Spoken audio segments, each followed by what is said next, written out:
and welcome to the Blackdog episode 295. 5 to go. 5 more. Stay on target. Oh, dear. Anyway, so we're almost there. I don't know what's actually going to happen on 300, but there you go. So I'm Lee. I'm Darren. I'm coming in.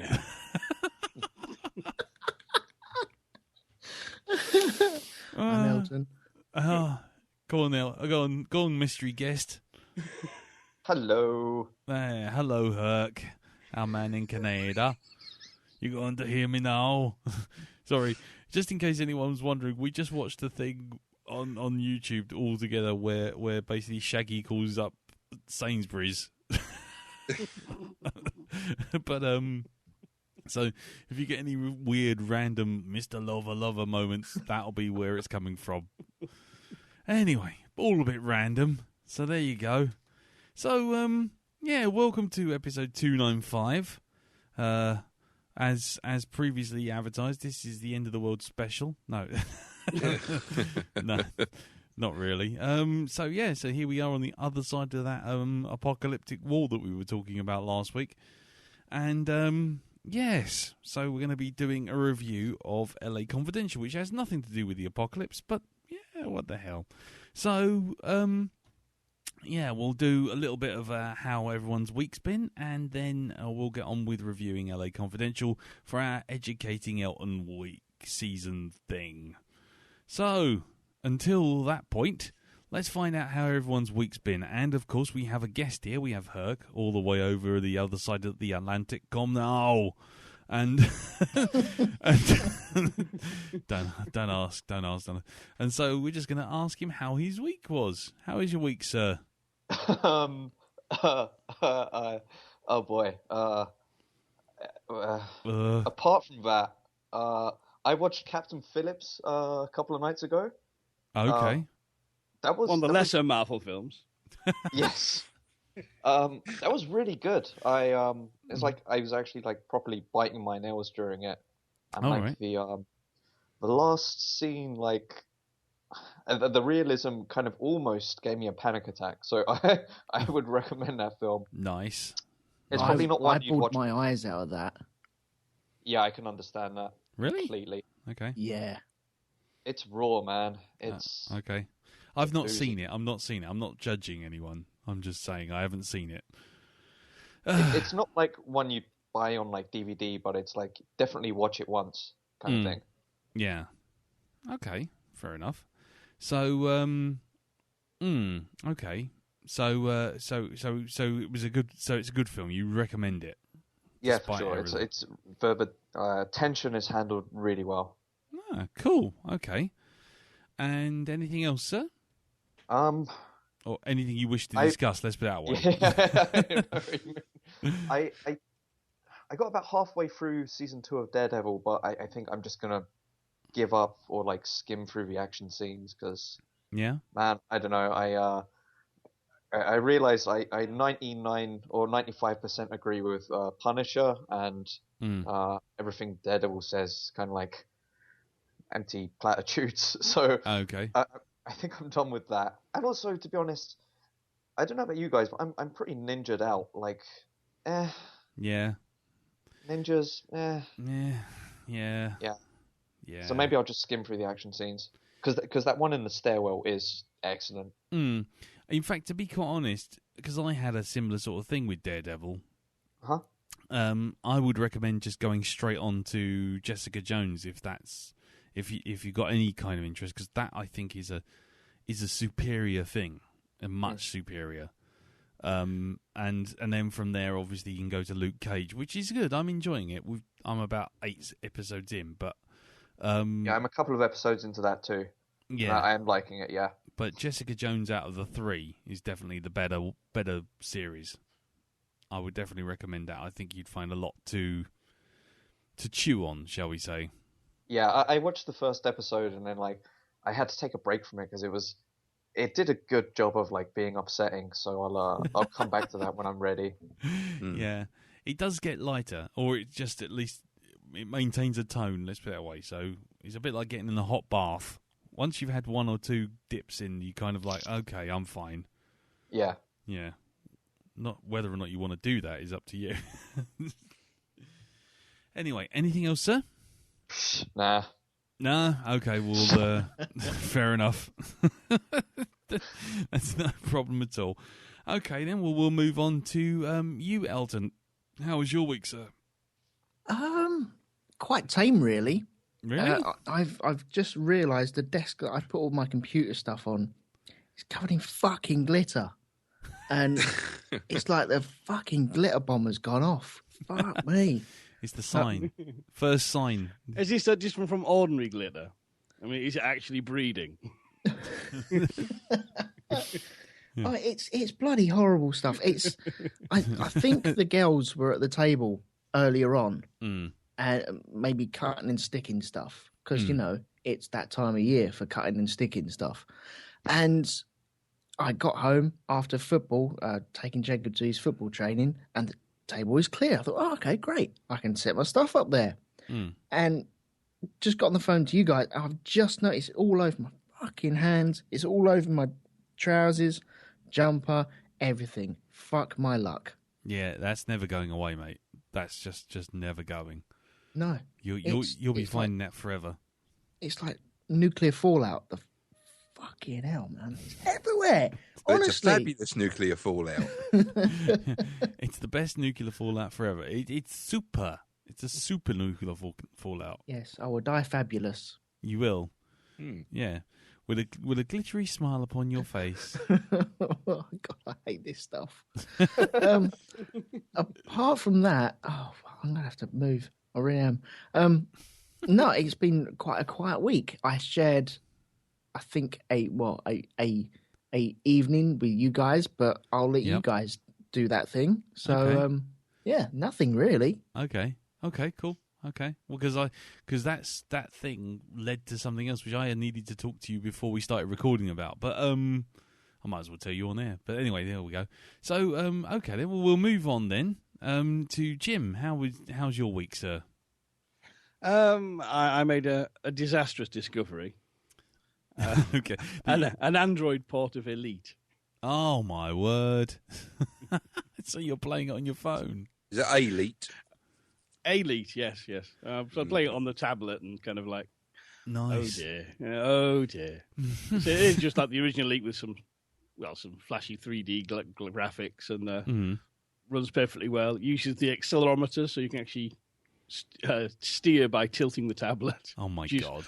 A bit tricky. As I can't dock to save my life using those controls, but you know that's the fun of it, isn't it? Yeah. These kind of things. Yeah. Crashing. Oh Christ! I forgot it's going to take ages to get enough dough to buy a docking computer. Yeah. Falling out the window to the blue Danube. Yes, just swinging your tablet around. So yes, there was that. I also had a blast from the past. Another blast from the past. Does anyone remember a children's show called Candle Cove? I do. Nope. To Google. No. He's playing with you, listeners. He is. Do you remember that episode where they're all just screaming? Yeah. Yeah. Was it? Is it Captain Bones or Mr. Bones? I can't remember. Jawbone. The skin taker. Jawbone the skin taker. Ah, I remember him. I saw him Sounds when like a lovely chap. I saw it when the telly wasn't on as well. Go on, you better explain this because everyone's kind of getting confused. Yes, there's an old, it's called quite old now, a creepypasta story called Candle Cove, which has been adapted into, I think it's going to be a 6-part miniseries on Syfy. Yes. What we used to call the Sci-Fi Channel back in the days when people could fucking spell. Cue the music.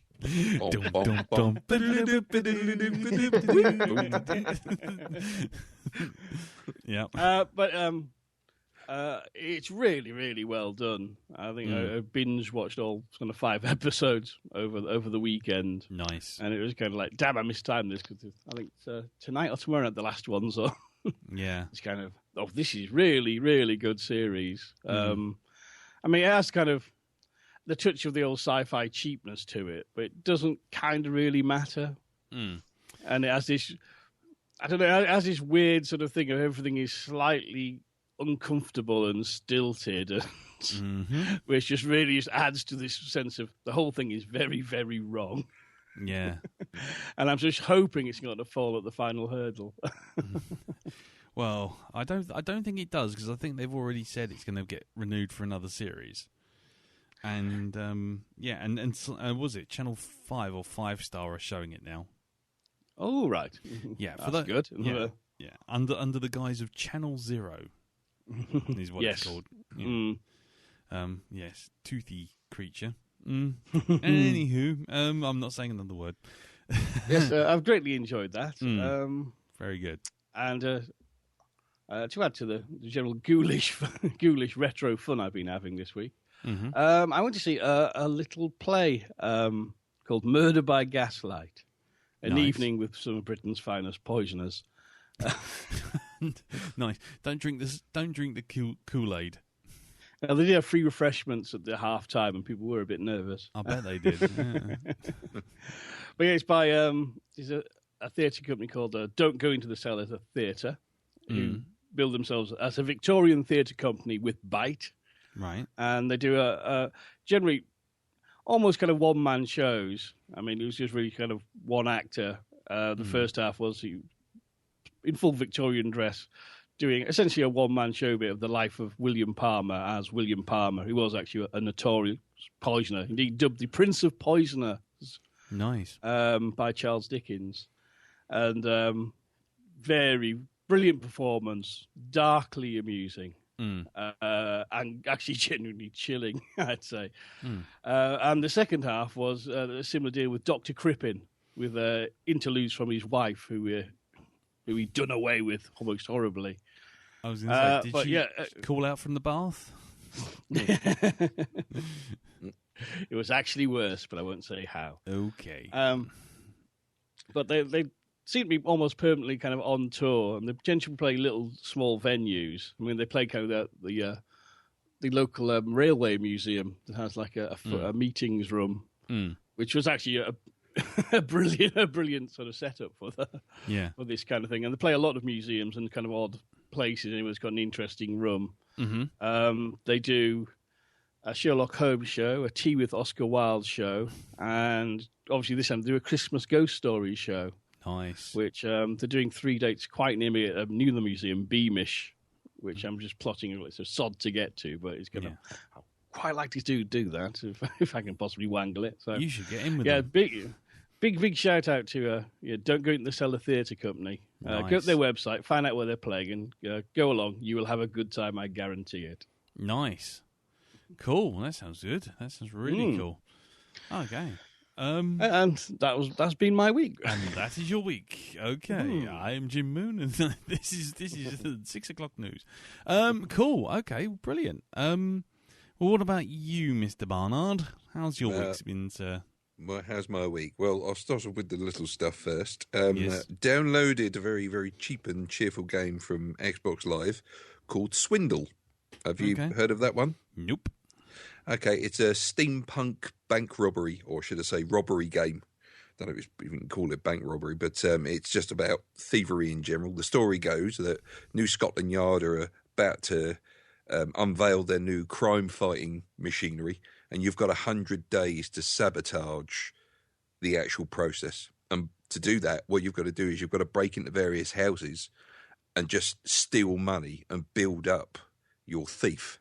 So that they've got various different gadgets, like they've got like steam-powered rockets on the back, so they can do double jumps in the air and stuff like this, and they can hack various steam-driven computers so that the security systems go down, or you can get yourself like bombs fitted so you can blast through walls and stuff like this. It is as brilliant as it is frustrating. I've got to say that, but it is well worth £3, and I think it's still on sale. All right, okay. So, every time you finish a job, that's 1 day gone. So you've got like 100 jobs to get to the area, because there's different parts of the city. But to get to the next part, you've got to build up enough money to get the security clearance for that next bit. And even though 100 levels sounds like, not a problem, trust me, it's not. It really, you've really got to. It really involves a bit of strategy as to what it is you spend your money on. Nice. And it's a 2D scroller as well. Nice stylized sort of graphics to it. So get in there, give that a try. Well, I was going to say by the time this comes out, it'll be the last day of gold before it switches over to a new thing, won't it? So you might. No, this is a sale. This isn't the free games. This is actually on sale in gold at the moment. Okay. So it's any gold. If you're a gold member, you get this. You get this at a very reduced price. Okay. They do awful lot of games, so it may still be there. Give it a try. Like I say, for £3, it's really good value for money. Okay, brilliant. Anything else, sir? Now I know we've got the big event, of course, that three of us actually went to. So I'll save that for when we talk. When you talk about your week. But I will speak about the film that I did go and see this week. That I know you yourself went and saw as well. Oh yes. Yes. Arrival. Oh man. Yeah. Now, of course, from the trailers. I'll just say that the film is about an alien visitation to the planet. It's First Contact, and it really does breathe new life into the whole First Contact subject. Mm-hmm. So it's brilliantly acted. Mm-hmm. Amy Adams is just fantastic in the role she plays. Mm-hmm. Jeremy Renner's very good as well. Yep. It's beautifully shot. Yes.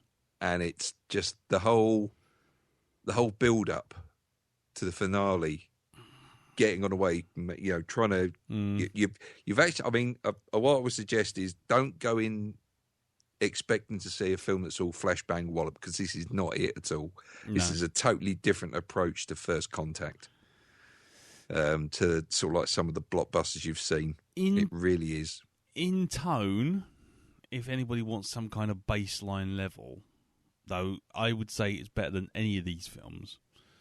It's very similar in tone to, say, Contact, a little bit of Interstellar, a little bit of Close Encounters, and after that, I can't really say much more. But my God. I've got to say, pushing Close Encounters to one side for the minute, the makers of Contact and also Interstellar, this is how you do it. Yes. Okay? Very much so. This is how it's done. Yeah, I totally agree. Well, I mean, I don't know what I can say about it without giving anything away. Suffice to say, it's a slow-paced film. It builds its atmosphere very, very well. Yep, it certainly does. And if you're willing to put the time in and stick with it, the result when certain events happen just come along and kick you right in the bollocks. Seriously, I have to say also the conclusion to the film is just, for me, yep, that works. Not a problem with that at all. That's a very nice cherry on a very lovely, delicious cake. Thank you very much. Well, for me, I have to say I walked... I came out the cinema because I'd been to see it with Andy on the same day that we were all talking about, and sort of as one of the distraction methods, but we'll get to that. And I said, let's go and see this. And we came out, and as we came out, I'm like, for the last 10 minutes, I think I probably just sat there kind of going, yeah, this is great. Oh, it's a bit dusty in here, isn't it? and then we walked out, and it was like in the daylight, and I sort of literally he's answering his phone, and as he's done that, I've walked straight in the men's loos, and I've splashed myself in the face, and I'm kind of washing myself down, and I've kind of walked straight back out, and I'm kind of putting a brave face on it. And he's going, so that was good, wasn't it? And I was like, it's amazing. And he went, yeah, so you enjoyed it, yeah? And I'm like, yeah. And he went, got you right in the feels. And I went, yeah. And as we're walking, I'm trying to think all the time about how I'm going to distract him until the party, which we'll all talk about later. But it was like, all of a sudden I'm thinking, well, you need to go to a pub and all this kind of thing. And he just looked at me and he just went, there's the All Bar One. Should we just go and have a drink there? And I sort of walked up to the All Bar One and he went, actually, I think we will have a drink there. And he looked at me and he said, you want a drink, don't you? And I just went, yes. And I was a bit of a wreck for a good 10, 15 minutes after that. Seriously, wow. That's all I've got on that one. I mean, I really... It's a hell of a reaction. Yeah, I wish I could tell you more. But there's so much about it that I think people are going to have slightly different reactions based on their circumstances. I think that's...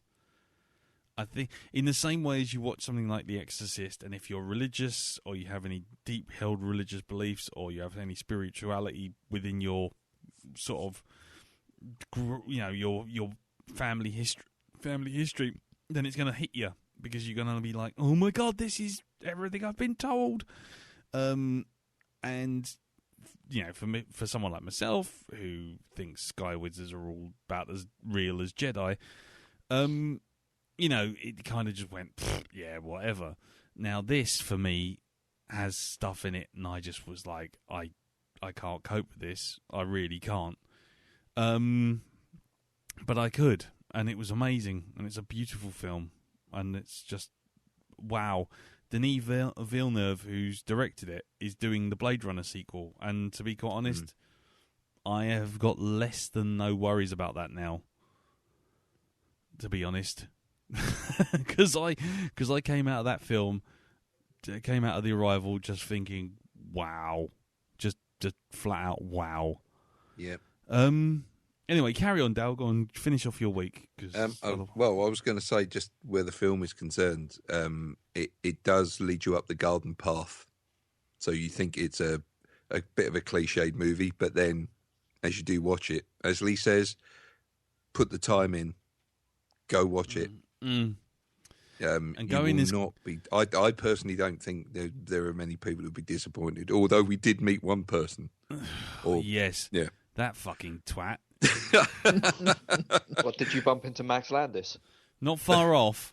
I bumped into a man who thought that the high watermark of cinematic history, including his own directorial output, which therefore apparently gave it some validity, was fucking Commando. So, yeah, and then he decided he wanted to have a big old conversation telling me why The Arrival was crap, and yet somehow he liked, what was it? He liked Lucy, or something like that. He liked something that just really pressed my buttons, and I was just like, I'm going to fucking throttle this twat. And then the thing is, see, I don't mind. People can have their opinions, and we can have these discussions, and I can have my little arm wavy business, but then when they throw, I'm a director. No, being a man. What's he made? What's he done? Well, are we allowed to say? No, I have no idea. And I think that kind of says it all. There we go. There was a funny part of that. Myself and Andy were commentating on your argument as it was going on. Yeah. In the form of either a boxing match or a horse racing match. We couldn't really work out what it was. Yeah. But we were both very excited as it was happening. Yeah, you were both very happy that you'd managed to make some sort of comedy skit out of me almost throttling a man half my size. Yeah. Your film arguments are horse boxing. Yeah, horse boxing. That's it. Horse boxing. Cool. Shall we just get on to the main thing then? Because I've got one other bit. I've got The Arrival, which we've just talked about. Yeah. Anything else, Dal, before we move on, or? No. Cool. That's it. Really. Okay. Well, I went to see the Star Wars Identities exhibition at the O2, which was very good. Loads of original props and original Ralph McQuarrie artwork and original costumes and everything. Very well worth looking at. And it's got this weird kind of game thing where it asks you all these moral questions based on Star Wars, and then eventually you end up with a character at the end, which you can kind of store and record and have a little picture of, and it tells you their history. And bizarrely, I ended up being a Mon Calamari, Admiral Akbar character, which is a fish, let's be honest, who grew up on a Larthor planet, and then went on to own a city, and then basically turned to politics and a life of crime, and then became a Dark Jedi. Seems legit.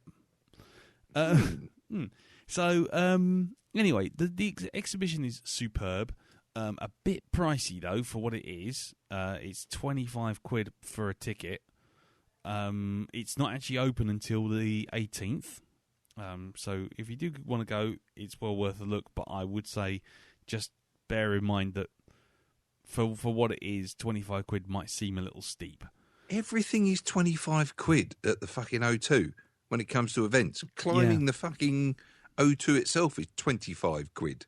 Yeah. Also, Star Wars fans will pay anything for Star Wars, so... Yeah. Well, that is very true. Your character was a Mon Calamari then, was he? Yes, he was. Yeah. Did you hear about Admiral Akbar's directing debut? Go on. Yeah. You know, at the end of the film, when it's all like they finally finished filming, he said, "It's a wrap!"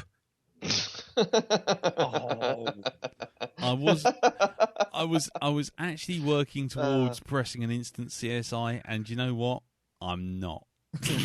Why not? Come on! I enjoyed that.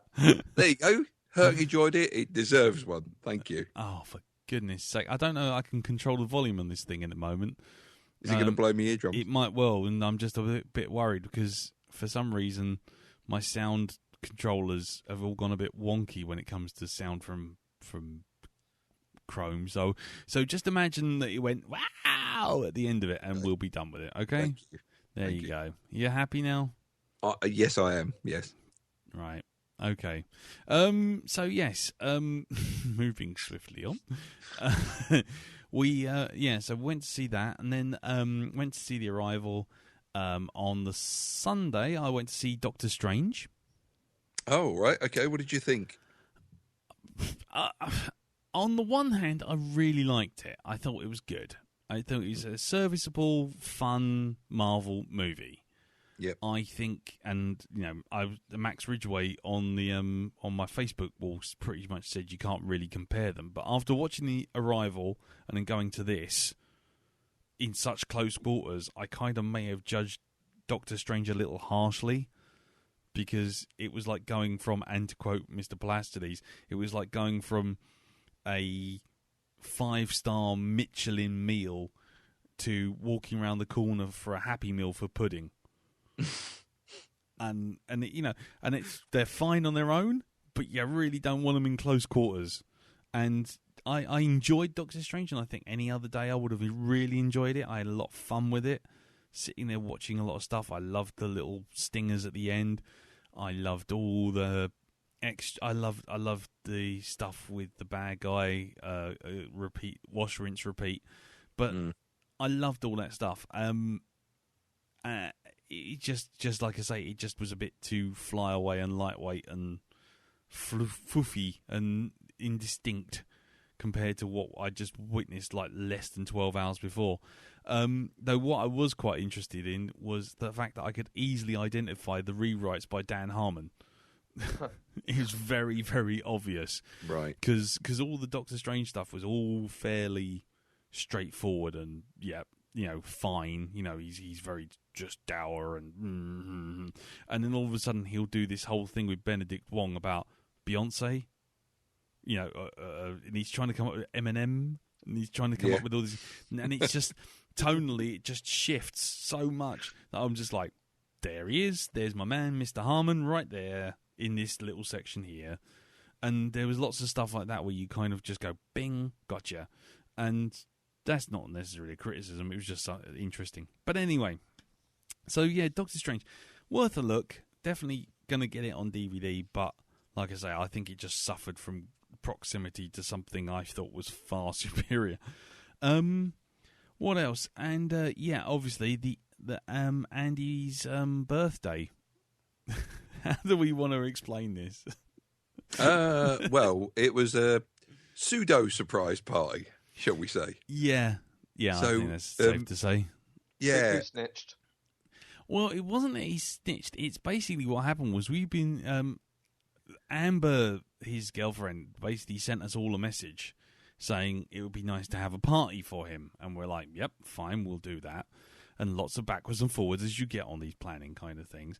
And then eventually it was like, well, okay, maybe what will happen is Darren will invite him to have a drink with him at the Imperial. And it's like, okay, cool. And everyone's like, right, fine, we're all round the Imperial on the 12th, blah, blah, blah, blah, blah, that's it, all done. In the meantime, I'm sort of with Andy and we're having this conversation and I'm thinking, right, okay, I've just got to keep it so that he definitely wants to go out for a drink. Because Andy was going, I don't really celebrate my birthday and no one's going to be around and and I'm like, no, why don't you just go for a drink? I said, I'm going to come along. Darren will come along. It'd be great. We'll just have a little hangout. It's only a Saturday evening. And he goes, all right then.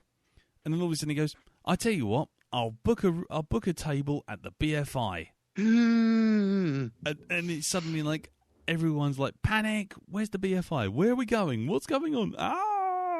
And so there is a Facebook message that's going backwards and forwards between everybody live. Okay, Leah's reporting this from the scene that he's booking a table at the BFI. And we're all like, what the fuck?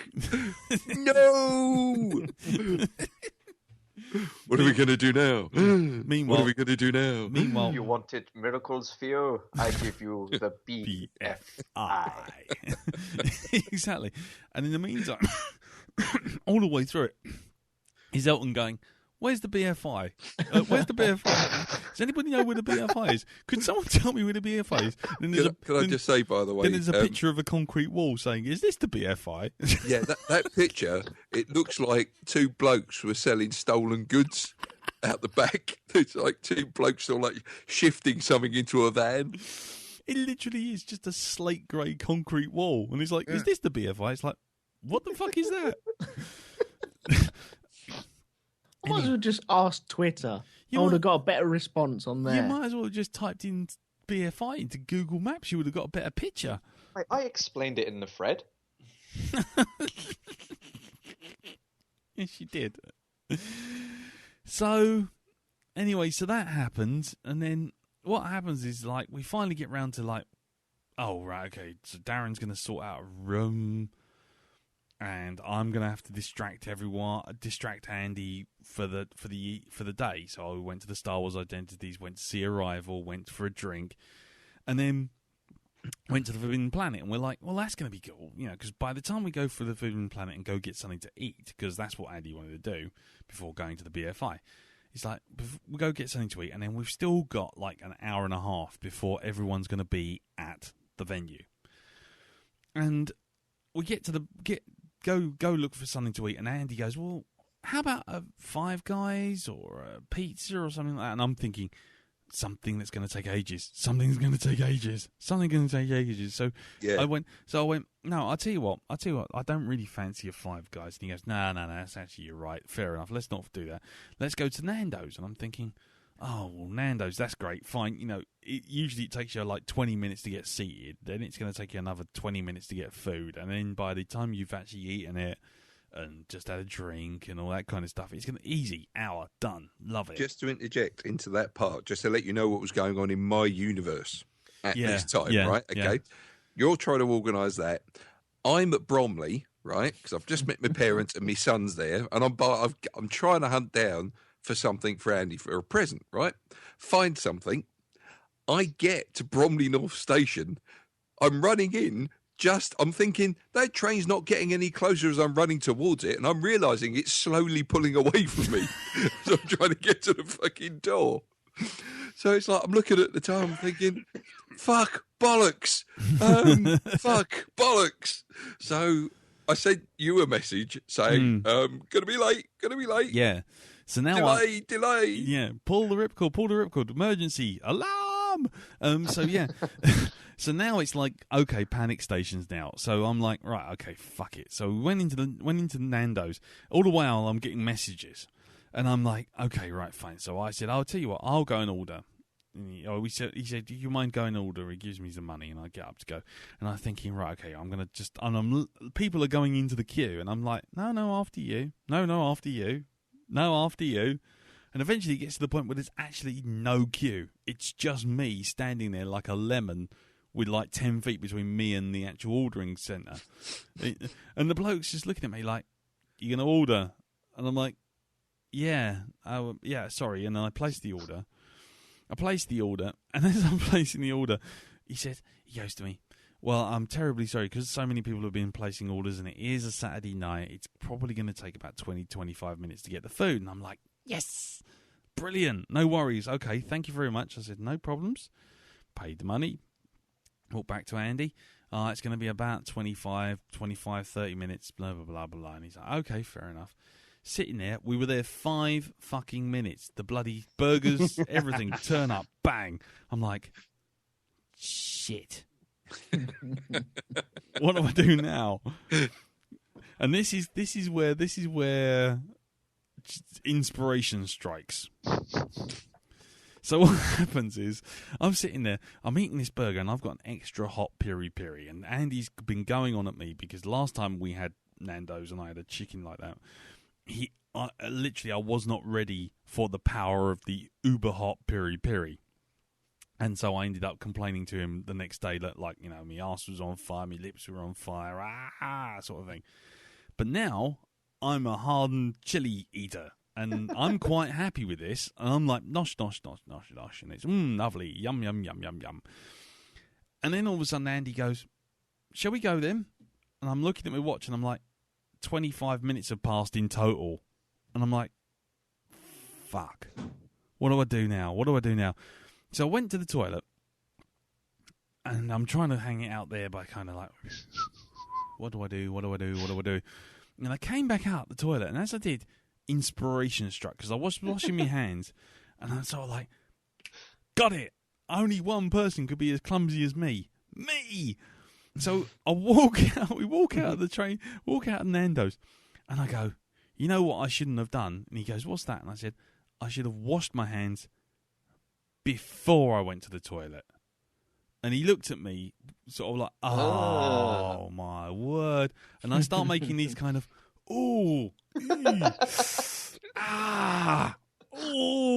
kind of noises. And then as I'm walking down the street, I'm still going, oh, fuck, oh, Jesus, you know, the end of my knob's on fire. It's got piri-piri everywhere. And he's looking at me. You know what? I think I've actually seen this plan on the A-Team. I'm sure there was an episode where they did this. So I'm doing this. Now I'm slowing down, and I'm deliberately limping. And then we get to Charing Cross, and I'm like, look, dude, I'm really sorry, but I'm gonna have to stop. And Didn't you even put this on Facebook as well to further the illusion? I did. I stuck it on Facebook. Did a Facebook Live video as well. Yeah, there you go. yeah. You can find that with me knob hanging out. No. So I did a Facebook status update saying Facebook status number 397 things you learn. You know, wash your hands before you go to the toilet after a Nando's. And everyone's kind of taking the piss on Facebook, and I'm like, okay, right, fine. I'm just going to have to swallow that one. And I'm downstairs in the toilet, and I'm thinking, I'm just sitting there in Trap 2, just surfing on the internet, trying to work out how long it's going to take to walk across the river, that kind of thing. And I suddenly thought, any second now, he's probably going to come downstairs and start going, Lee, you all right, or anything like that. So I started thinking, okay, I've got to maintain the routine, got to maintain the sort of thing. So I'm going up against the door every now and again. I'm going, ooh,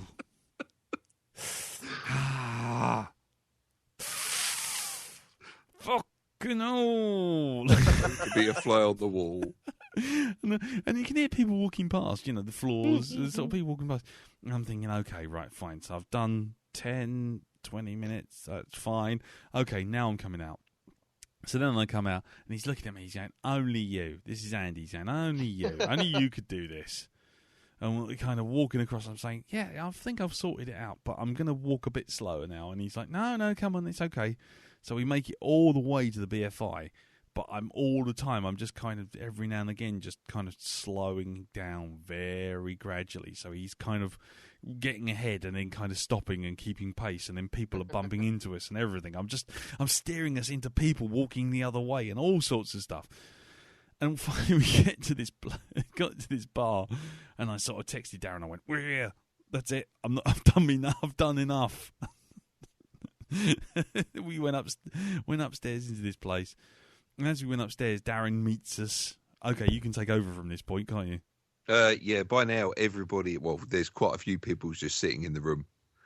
And Andy, I think he just booked a table because he didn't know what they'd actually done. They'd stuck him in a place stuck us all in a place. I think it's called the study? The drawing room. The drawing room, that was it, yeah. And it was basically a drawer. It had like lots of shelves in it with books on it and stuff like this. Lovely little area. We even had our own elevator as well in the room. Yeah, and it was behind a secret bookcase. Yeah, it was built into the bookcase. And I did actually suggest to everybody that they should get in there so that then, I open the door to the lift as Andy gets in and it's like, "Happy birthday, Andy!" with 20 people shoved in the lift. And he just stands there looking in disbelief as it goes, ding! And the doors slowly close, and then they go down to the laundry room. So yeah, great, really, really good. Yeah, it was a nice little area. Yeah, good evening. We met lots of new and interesting people there, and also some old favourites. Tracy Kelk and Zarish and Will and Elton and Minty, Lucky Minty Sarah. And Colin and Kirsten were there as well. Yeah, lots of people, and then there was also Andy's people who were coming as a surprise to his table, who then he had to keep going outside and basically finding and bringing back into this secret hidey hole. But overall, good evening, really good evening. I think went really well, and then I ended up with someone gave me a Mass Effect gun. The Vulture, the Valkyrie to be precise. Valkyrie, yeah. So Elton, hello. Yes, yes. You got me this. You made me this thing. Well, I wanted to make something, and I thought, who better to give it to than like a massive fan of this game, aren't you? So yeah, Don too. Yeah, might as well have it. So yeah. So then. This is just the final thing before we move on to the film, but I've got to say this while Elton's on. Basically, I was so pleased with this thing that I inhabit the Mass Effect Reddit thread, Reddit subreddit, and I put a picture of this on, saying this is something my mate has made for me. It's brilliant. Just thought I'd share. It got 400 likes on the Reddit thread, and then it got 11,000 views on Imager, which is the image hosting site for Reddit. Wow. And all of them have a little scurvy lemon thing like link. So if anybody likes the look of it, obviously, scurvy lemon, go on, give us the link, come on. Oh God, it's scurvylemonprojects.road2.com. And there we go. Brilliant. And I'm surprised you haven't got a lot of emails. Not a sausage. Not a sausage. Well, that's fine. That's fine. Because basically what happened was I just put it up there. I don't know if I wasn't sort of saying, "Oh, you do this, go here and see this," but to the Reddit thread. But I will do next time. But yeah, I was just wow, that's amazing. Anyway, and Winston as well. Ah, Winston. Well, yeah, I'm still trying to work out what to do with Winston. It's an amazing replica of the Winston logo, which is just incredible. And he's looking at me at the moment. He's got the Alien Queen's got a hand on his head at the moment. Yeah, I don't know whether the Blackdog Awards or something like that. I don't know. I don't know either. I'd quite like to do a Blackdog Awards, but maybe if we did a live one. I don't know. Like a telethon. Yeah. Yeah. Maybe. maybe a telethon, but I was thinking, if we actually did a live Blackdog. With the totalizer as well. Yeah. Yeah. Best We get feedback. celebrities in to answer the phones. That's it, yeah. Yeah, we could do it 24 hours a day. Just pay for all my new gear. Anyway, and you get a plastic Winston. But there you go. So that's my week. Yeah, it's everyone's week, I guess, isn't it? Unless I've missed something. No. I just wanted to add on your adventures around London. Yes. While you having your adventures, and Darren was having his nearly missing a train adventures, a sad, lonely man was walking up and down next to the BFI after finding it very, very early. I think I rocked up about 3:00 and was like, okay. And I put a little message on our little board and said, I'm here. I'm going to go for a wander. Nice. And tumbleweed. Yes. Well, don't worry. You could have gone anywhere. You had a whole city right in front of you. Yeah, I did, yeah. But you elected The arcade is like 5 minutes away, and right outside the BFI, they sell a lot of like secondhand books. You have plenty to do. Yeah. Is there an arcade? Yeah. Yeah. Big Namco one. It's the Namco Center, yeah. It's like literally, an 8-minute walk from the BFI? Yeah, if that. Well, that was handy. Yeah. If I was a time traveller. And knowing is half the battle. Yeah. Yeah, just give it enough time. Come next time. When we spring it on Andy the second time. Next time, I'm not rocking up at 3:00. Oh, well, that's... Yeah. So I know what happened is Darren goes, I'm going to be half hour late. Sorry, guys. Yep. But then I managed to run across from platform 1 at Grove Park Station to platform 4 and get on the train. And as I got on there, when I was back at Bromley North, I'm standing. I've just missed the train. I'm standing there. I'm panting away there because I've run me fucking legs off. And this bloke walks onto the platform. Now there is another train waiting on a station. All the power's off. Doors are shut. Nobody's getting on it. Right? Okay, that's it. This train is just sitting there. And he goes to me, "Why aren't you getting on this train, mate?" And I just looked at him, and it's like, Terminator. When he says he sees those fucking responses come down. Yeah. It was so hard just to say, why the fuck do you think I'm not getting on that fucking train? Seriously, Specsavers is that way, mate. Nice. Oh, man. So I basically got on the train, and as it's pulling out, I see him suddenly realise that he should have moved a bit quicker, and he got there just as it was pulling out. It's like, yeah, that's how I felt at the last station, mate. So there you go. Yeah. Then shout out the window, "Why ain't you getting on this train, mate?" I should have done. Yeah, there you go. All right, then. Well, let's move on then to this week's film. That's everyone's week's done. Let's move on to this week's film, which is Educating Elton Season, which is LA Confidential.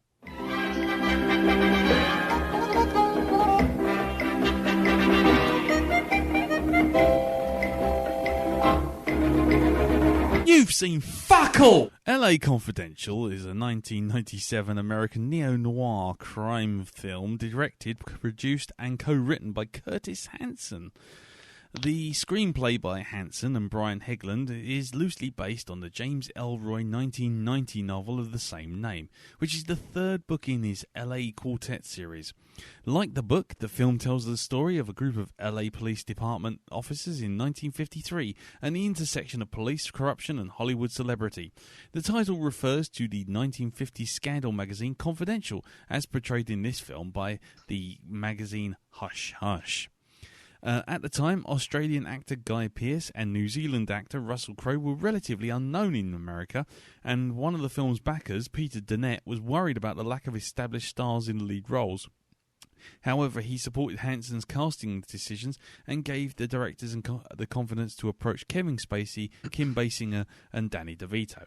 The film grossed, I'm not telling you, and was critically acclaimed, holding still to this day a 99% rating on Rotten Tomatoes. and an aggregate score of 90 out of 100 on Metacritic, and was nominated for 9 Academy Awards, winning 2, including Basinger for Best Supporting Actress and Hansen and Helgen for Best Adapted Screenplay. It lost every other category, however, to Titanic. In 2015, the United States Library of Congress selected the film for preservation in the National Film Registry, finding it a, quote, culturally and historically and aesthetically significant movie. It was released in September 19th, 1997, and had a budget of $35 million. How much did it earn, Herc? 120? Okay. Jim? 130. Oh, this is like The Price is Right. Yeah, I was just about to say. Couple of points above. Elton? 110. Oh, okay. And Darren? 200. Ooh, okay. Well, I can tell you the closest number was Jim with 126 million. You see? Ooh. So there you go. Herc, you would have been right on the money, but Jim sort of was nearer by, Well, he Price is righted me. Yeah, he priced his right. He went up just half, just half again. Just an extra couple of million. Nearest the pin without going over. Exactly. Always the rule. Always the rule. Exactly. So, there's not a lot about there's lots about the development and pre-production and part, but we're going to skip past all that because we're going to talk about it ourselves. So let's start with our guest. Educating Elton means that Elton goes last because he has the final word on it. So, yeah, I do. Yeah, you do. So Herc, what did you think of LA Confidential, sir? So this is a film I've seen maybe a half dozen times before, and I've read the book 2 or 3 times. Mm-hmm. And I did make a very deliberate effort to watch it as if I was watching it for the first time. All right. And I do think it is just it completely holds up. And it was an interesting thing because, like, obviously I've seen it before, so every little clue or character moment I was able to see how that tied into things which weren't revealed yet. Mm-hmm. But I was so pleasantly surprised that all those little details, if you're a first time viewer or pretending to be one, they all work in context. Yeah. Because some of the most fun I had with this was when you see how Dudley Smith reacts to things, it all makes sense in context, but then when you know what's happening, it's really fun. You can kind of see his little Machiavellian brain working away. Yeah. It's really nice. And I think he gets left out, I think, on all the top movie villains, but I think Dudley Smith is right up there.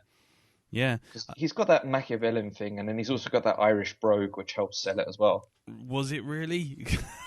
Because that was a weird Irish brogue, because he turned Welsh about halfway through. Yeah, but then again, you can always fall back on it's a period piece, so maybe 50s Irish sounded differently, right? Yeah, because it was just the fact that he started calling everyone Boyle, and it was like, oh yeah, you're right. Yeah, that's pretty Welsh. He should have been calling him Laddie. Laddie. Me bucko. Yeah. Me lucky charms. But he was it was like me Boyle. It was like he was pretty much singing from the valleys at one point.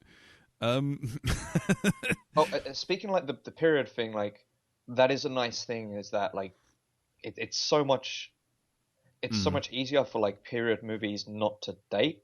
So it really doesn't feel like a 90s movie at all. Yeah. Except unless of course you're following the career of Russell Crowe, and then you see he's gone from baby face to craggy face. Oh man, he looked so baby faced. Didn't he? I'm not sure if it was just because it's an almost 20-year-old film, or if it's supposed to be he's really this hurt child inside. It's probably just a coincidence, but being 20 years later, seeing babyface Russell Crowe, it accidentally or not, it kind of does add to his character, I think. Yeah. Yeah, very much so. So watching it again, did you enjoy it, or was this time? Oh around? Yeah, absolutely.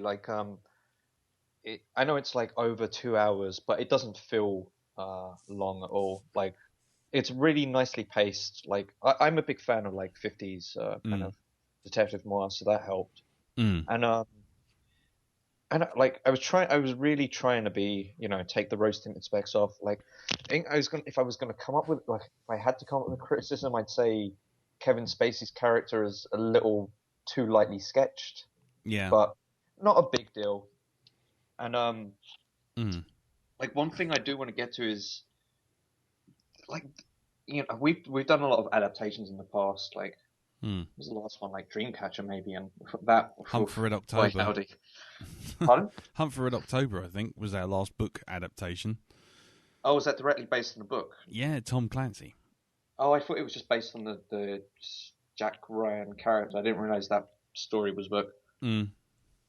But yeah, anyway, like, this is the third book in a quartet, and it only adapts maybe 50% of the book, and it still comes up with this completely cohesive standalone story. Like, this is like one of the absolute triumphs of, like, just not being precious with your source material. Yeah, because that cop who is it Buzz Meeks, the guy who's protection for Pierce Patchett, and then who later turns up dead under that yeah, under the lady's house, thinking it was a rat. Yeah. So that guy, he's one of the three leading heroes of the second book. Oh, right. And like they were like absolutely not pressured about it. It's like, no, we need him to be this character, and we can just like get rid of him. Yeah, it's like I love that about it. Nice. It's like it always serves the film first, and it doesn't, Yeah, it doesn't restrict itself too much. Well, that's the problem with adaptations, isn't it? Sometimes the fealty to the source material can actually cause problems as much as make fans happy.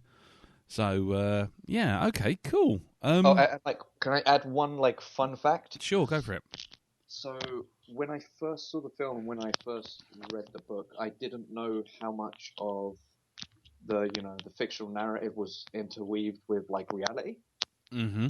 Like, having read now a shitload more about like 50s crime and stuff, like Mickey Cohen was a real guy. Johnny Stompanato, who's the bodyguard who's dating Lana Turner, yes, he was a real guy. Yeah. And there's a story. So Lana Turner was in a movie with Sean Connery in the 50s or early 60s. Marlene or something, a Hitchcock movie.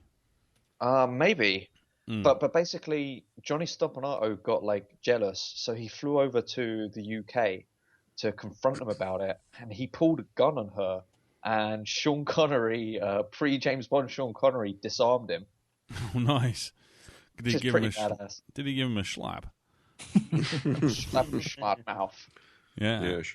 Murder Johnny Stompanato. I'm gonna kick the fucking ass.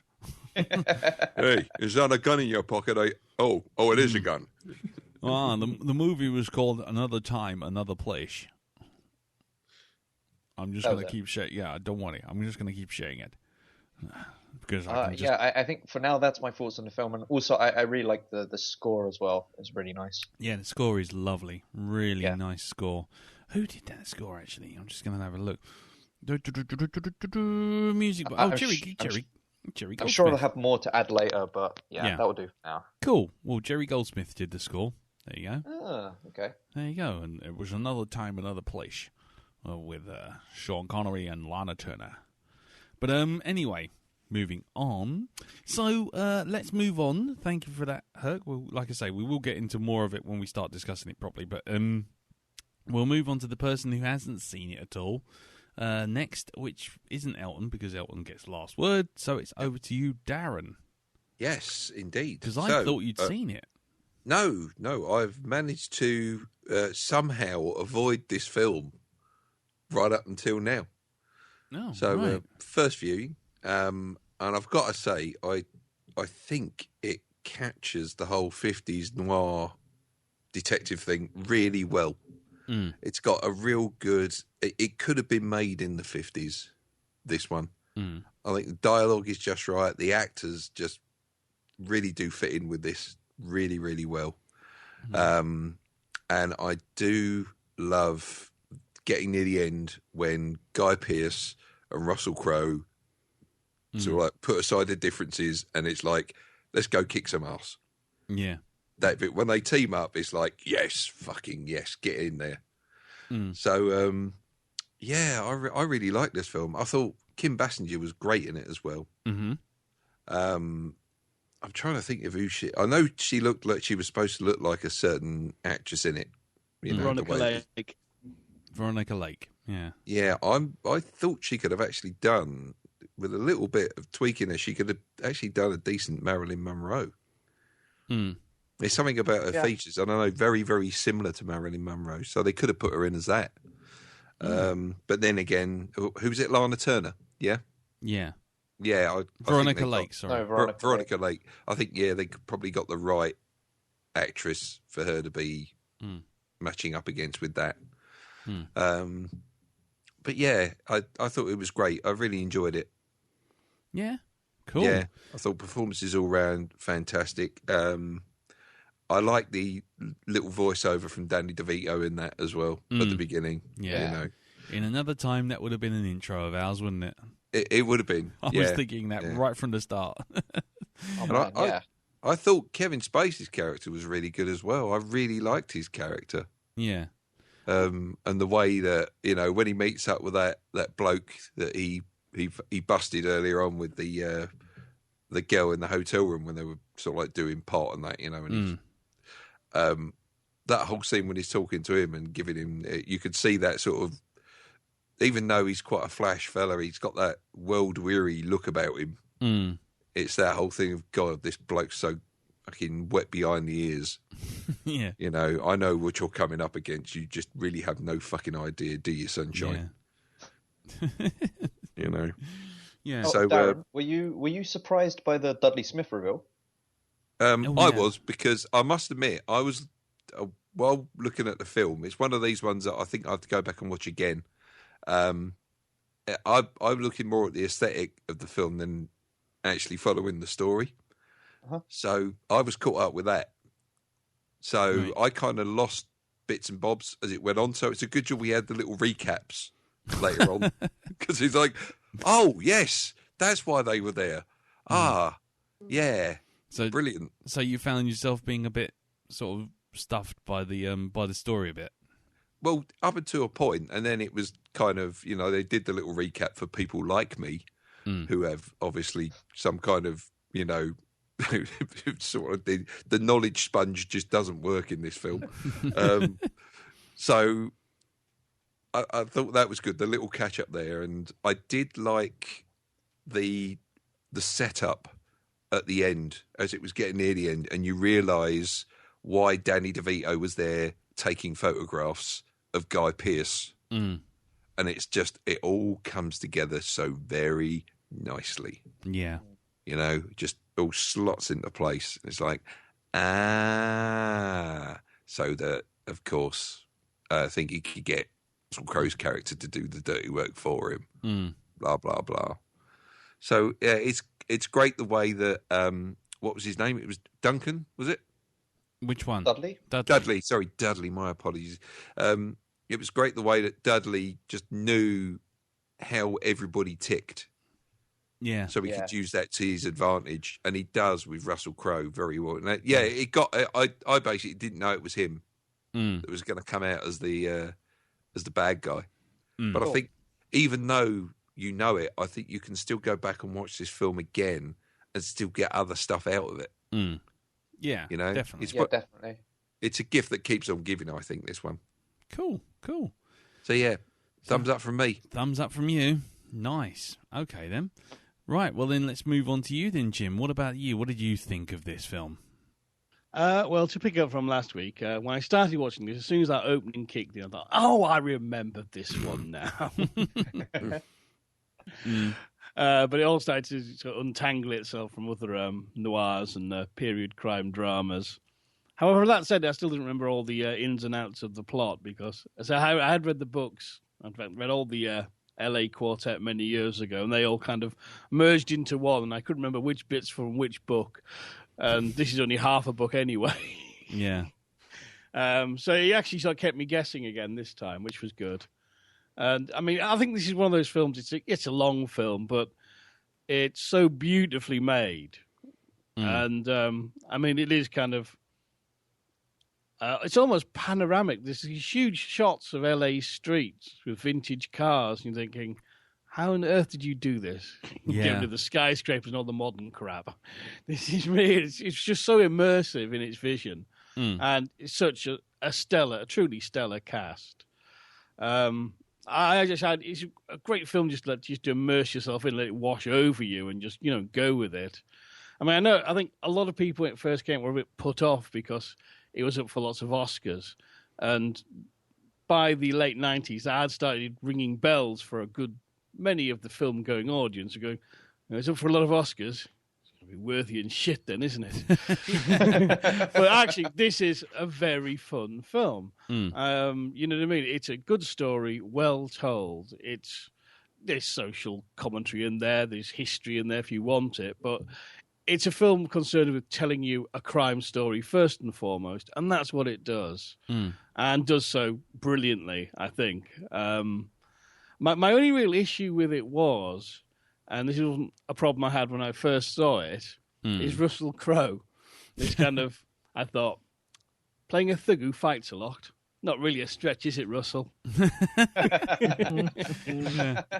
Yeah. Who knew he was playing to titles? Yeah.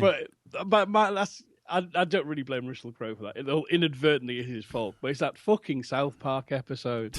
Every time I see him, I just have that thing of drinking and fighting all around the world. And every time I see him in a film, I'm looking for a cartoon tugboat shadowing him.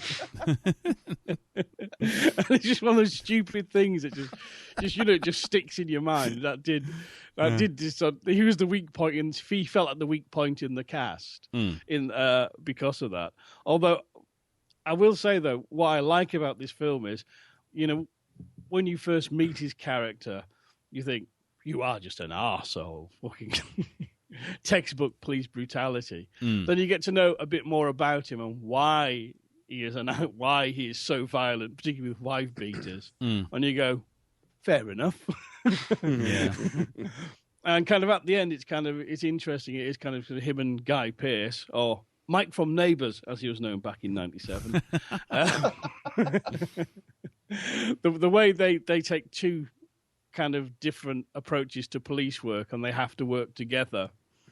I think is really interesting and nicely underplayed. Yeah, it could have easily dived into the cheese by playing that up and essentially undercutting the crime sort of noirish feel of the story by turning it into a buddy movie in the last sort of act. So yeah, I mean, I just really enjoyed watching this one again, and I think it's a because it's a period piece, it really hasn't dated. It just still looks fantastic, and it'll continue to look fantastic, and it's kind of, rightly has its place in cinema history, I think. Yeah. Can I just ask one quick question? Because don't worry. No, no, because I was going to feel very smug and superior. But you do that. You feel smug and superior. Okay. Did anyone go right to the very end of the credits? No. I did. Yeah? Yeah. Okay. Would you like to tell the other guys what's at the end of the credits? Well, they open a chest and there's an infinity gauntlet. I was going to say, it's not Samuel Jackson, is it? Yeah, that's right. Thor appears. No, basically... No, it was the dedication, wasn't it? Right. Yeah. Yes. They literally do have an end scene from the end of Badge of Honor play, yes. and then as it fades out, it basically fades out and it says that the film was dedicated to Sergeant Jack Vincennes. Very cool. Very cool. I thought. I mean, I loved all that period stuff they put in the credits. So it goes away, then it comes back again. You go, oh, lovely. Yeah, it is really nice. So sorry, I was because it was like the one thing. I'll be honest with you. I found out because I fell asleep at the end of the credits. I was watching the credits, and then all of a sudden I just nodded off, and then all of a sudden it went quiet, and I thought, the Xboxes I need to switch off. I need to go to bed. And I looked up, and it was like, oh, hang on, is this Luke Brown? oh no, shit, hold on, this is at the end of the film. Okay, so I can't pretend that I actually knew it. I just kind of stumbled over it by nodding off on the sofa. You found the secret track. I did. I found the backwards track. So anyway, yeah, I mean, for me, this film was. I really enjoyed this film. I've only seen it twice. I saw it the first time at the cinema, and this time, and the reason is because the first time I watched it, I thought it was really well constructed. It's one of those films again that you pay a bit of attention to, and you get a lot back. If you just watch it and let it all wash over you, then you just enjoy it for what it is. It'll bring you up to speed, as Darren rightly said, and it's so it's kind of like you can engage with it or not as much as you like, and that's quite nice. And I watched it this time around, and I was really into it. However, I have to say that from about 10 minutes in, I wanted basically Guy Pearce to be smeared all over the pavement for pretty much the whole film. He's Ed Uxley or wherever it was. I mean, I can see what they were trying to do. That he was like, he was the sort of fine, upstanding officer. He was the clean cut. He's the guy doing things by the book. But when you look at things like, I don't know, like The Untouchables, your Kevin Costner kind of, Elliot Ness, and you think, oh well, that's a clean, standing up, upright hero that we've got to root for because he's doing the right thing in the wrong place. Whereas Guy Pearce, all I wanted to do was just smack him down, and then when fucking Russell Crowe goes at him, I was just like, go on, mate, throw him out the window, get him. Kick him in the bollocks, because there was no one in this film who was sympathetic, and I found that was a hard thing to kind of get to grips with this time round. In James Ellroy's books, like everyone, like there are no angels, like not even close. No, and I understand that. I know that's a trope of film noir and detective movies, detective stories set in the 50s anyway, but it was just really hard to get my head around on this one because it was like, you could see the way the story was aligning. It was kind of pushing towards Guy Pearce being the nominal hero, and it's like, but he's actually he's a shit weasel, pretty much all the way through it, even to the point where when Bud's partner gets fucking shot, he makes some quip over the corpse. Like, that's one way to get out of a prison sentence. And it's like, you cock. You absolute shit biscuit. I just... Did you catch the line of dialogue earlier when Dudley's, asking him what would you be prepared to do? And Exley mentions, I'm not going to do it the way you or my father did it. Did you catch that? Yeah. Yeah. So I think it was just like setting up. He's got daddy issues, and he wants to like rebel as far away from that, and it just ends up with him being like smug and by the book. Yeah, but also then what happens is he turns into this kind of weird politician-y manipulator as well. So it's like by the end of it, it's actually like he succeeds, he gets his medals and all that kind of stuff, and I'm just sitting there going, "You fuck." And then, and poor old Russell Crowe's got like a pipe sticking out of his neck. He's probably pissing into a bag. His arm's missing. And he's like going, oh, yeah, I'll see you later, buddy. We're all friends together, right? And then gets kind of carted off with Cut Price, little Veronica Lake. And it's like, right, so who won out of this? Who did what? Because there's Guy Pearce standing there like shit, like he's just been eating a mouthful of shit, kind of with a smug grin on his face. And there's fucking his best mate, best buds, getting carted off in basically a carrier bag. Yeah. Well, do you guys know, I don't know how much, do you know like James Ellroy's personal history? No, I don't. So when he was, and he grew up in LA, I think, when he was, I think, around 11 years old, his mum was kidnapped and sexually assaulted and murdered. So basically, James Ellroy, I mean, he was 11, so he was at that like weird transitional period where, well, I don't need to explain. Yeah, no. We're all there with you. Yeah, but basically, he's written 2 books, essentially, kind of flat out stating and like acknowledging the fact that like he's got a really twisted relationship with A, masculinity, and B, what women mean to men. So like he doesn't go for there's morals to the story. He just goes for like just pure kind of shit happens and people have bizarre psychologies which lead them to it, which kind of makes it like amazing that the film is as, say, like narratively conventional as it is. But yeah, I was just like adding that as a bit of like give you a bit more context for. Yeah, no, that's fair enough. No, I just I well, like I say, I just that was the one thing I really had a problem with this time around.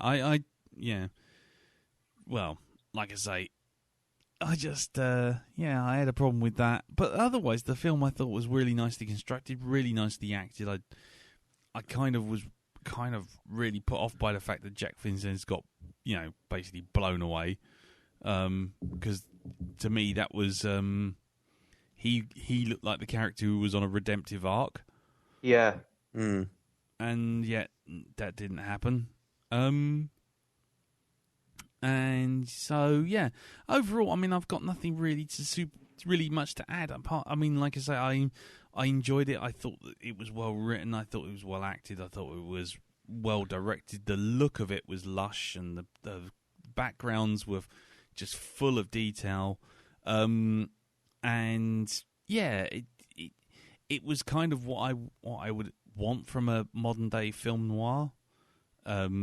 Because too often people think film noir just requires everyone to wear a trilby and someone to play a saxophone in black and white. Yeah, you know what I mean. And that, to me, this was actually really good, a really good, solid police thriller, and I really appreciated the whole thing. Yeah, but the only other thing is Bud White, when he survives basically being shot in the face. Yeah. He got shot like 5 times and then shot in the face. It's worth mentioning at this point that I think this was before Wolverine was cast, and I think he was in the role for it. He was in the running for it. And I thought, was that his screen test to be Wolverine? Because he got shot fucking loads and got back up. It's like, then when you see him in the back of the car, I'm like, oh, fuck off. Yeah, it's funny you should mention like a superhero in this, because I actually was watching it, and as Russell Crowe's doing his thing, I think to myself, he would have made a really good Batman. As that kind of, that the way he sort of like went about intimidating people and stuff. It's just that bit in the getting near the end where you've got him and Guy Pearce standing in the office and they're talking to was it the mayor? Yeah, the DA. The DA. Yeah. That it was like, yes, dangle him out. That kind of thing. I can totally see that Russell Crowe as Batman, actually, yeah. Yeah. Anyway, I haven't really got an awful lot to add, to be honest. It was a good film. It was just done. Job done. Yeah, it was all right. So let's move on. It's obviously educating Elton month, week, fortnight thing. So season. So you've never seen this, Elton. What do you think of LA Confidential? Okay. Right. What you guys have said prior to this, I totally agree with what you guys have said, right? There are a few things that really, really bug me about this. Go on. I thought it looked great. It flowed really well. The story's good. I thought all the actors were excellent in their roles. The problem I have is that Guy Pearce, Russell Crowe, and Kevin Spacey, because their characters are so different, when they're on the screen on their own, it suits. It works for me. Guy Pearce being the upstart that's just playing everything by the book. Almost, he's almost greasy as well. Russell Crowe, yeah, the hard man. Okay, yeah, we've seen that a couple of times. Oh, and Jim, yes, definitely. He's always Mike from Neighbours. Always Mike from Neighbours. Nice. The same way Alan Dale is Jim Robinson from Neighbours, no matter what he's in. He is Mike from Neighbours. Nice. But Kevin Spacey, he's brilliant in it, but he's cocksure all the way through. But when you get them together, it's so far apart on the scale that it kind of plays off on each other. It just doesn't work for me. When Kevin Spacey's just talking to Guy Pearce, you almost need him to have a fucking yo-yo bouncing it up and down.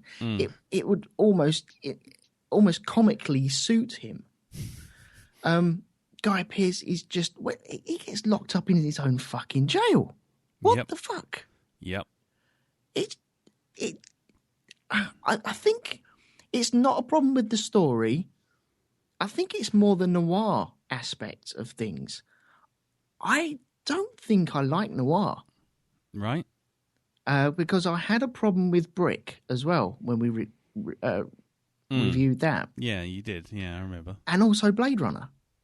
Didn't really do anything for me. I think it's the noir thing that just doesn't click for me at all. But I thought it flowed well. Dudley Smith, I just wanted him to see him with a fucking pig.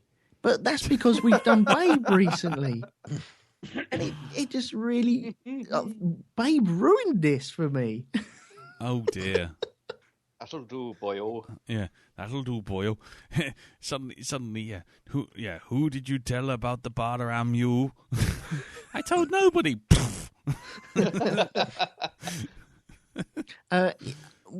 Where the story is... well, about the story, yeah. I didn't really guess Dudley until everything started falling into place. And, okay, right. But it wasn't a massive surprise. And when it was revealed, it was just, okay. Kind of expected that. But I suppose that's the flow of noir, really. It's always the closest people, and the people you don't expect will always turn up to be the bad guy. Yeah. Does tend to happen. It just didn't work for me. I found it. I was losing interest in it. Yeah. All the way through. Yeah. Okay. I think when Russell Crowe was throwing his weight around a little bit, it suits the guy. It really does work with him, but when he's just talking away, it's just mumble, mumble, mumble, mumble, mumble, mumble, mumble, mumble, mumble. Yes. Well done, bud. Mumble, mumble, mumble. Oh, for fuck's sake! Someone's fucking tell him to speak the fuck up. Yeah, I didn't get along with this. I suppose that's what I'm trying to say. The Danny DeVito narration as well, when it dropped in, it jarred with me. Yeah. Yeah, it really did jar with me. And then when he's cuffed into that chair, I think that's one of the good scenes on it. When he's cuffed to the chair and they're intimidating him to get Russell Crowe to take out Guy Pearce. And I like that scene, and I like the way that they use it, and they uncover the hole in the floor as well, where they tip him back and go to lamp him out, and it breaks the hole in the floor, and then that is used later on.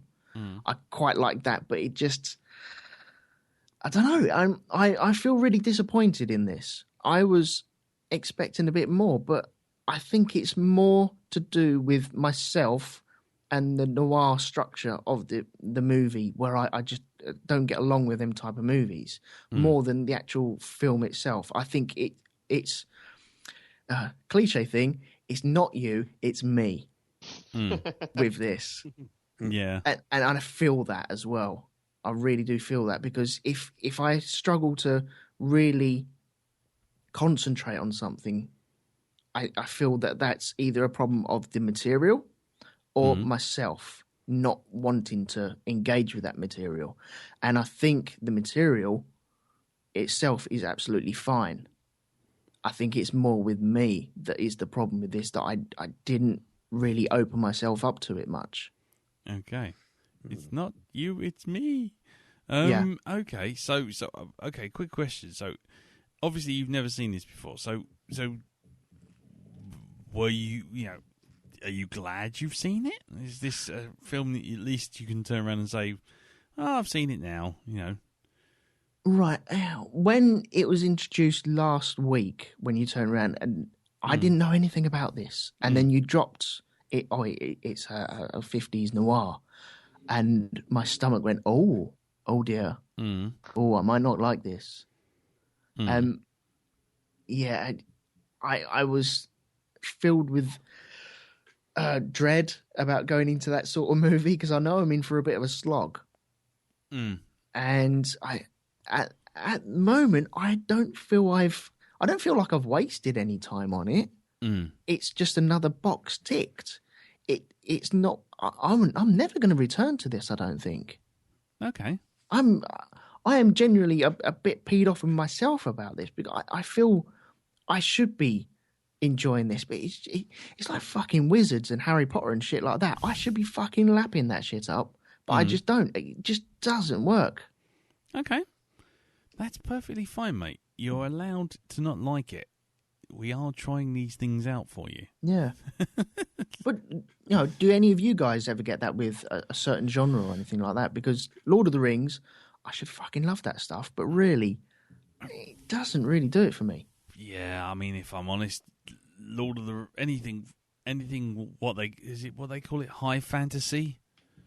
I mean, Lord of the Rings, It's a fantasy with a budget, I think. yeah, fantasy with a budget. As soon as there's like 3,000 orcs running at 3,000 other orcs, all of which are fighting over a magical piece of jewelry, it's just like, no, you can fuck off now. I've been in this story so many times. Yeah.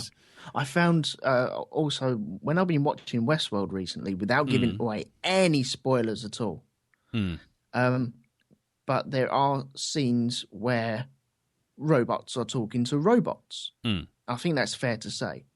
And for me, that doesn't mean anything.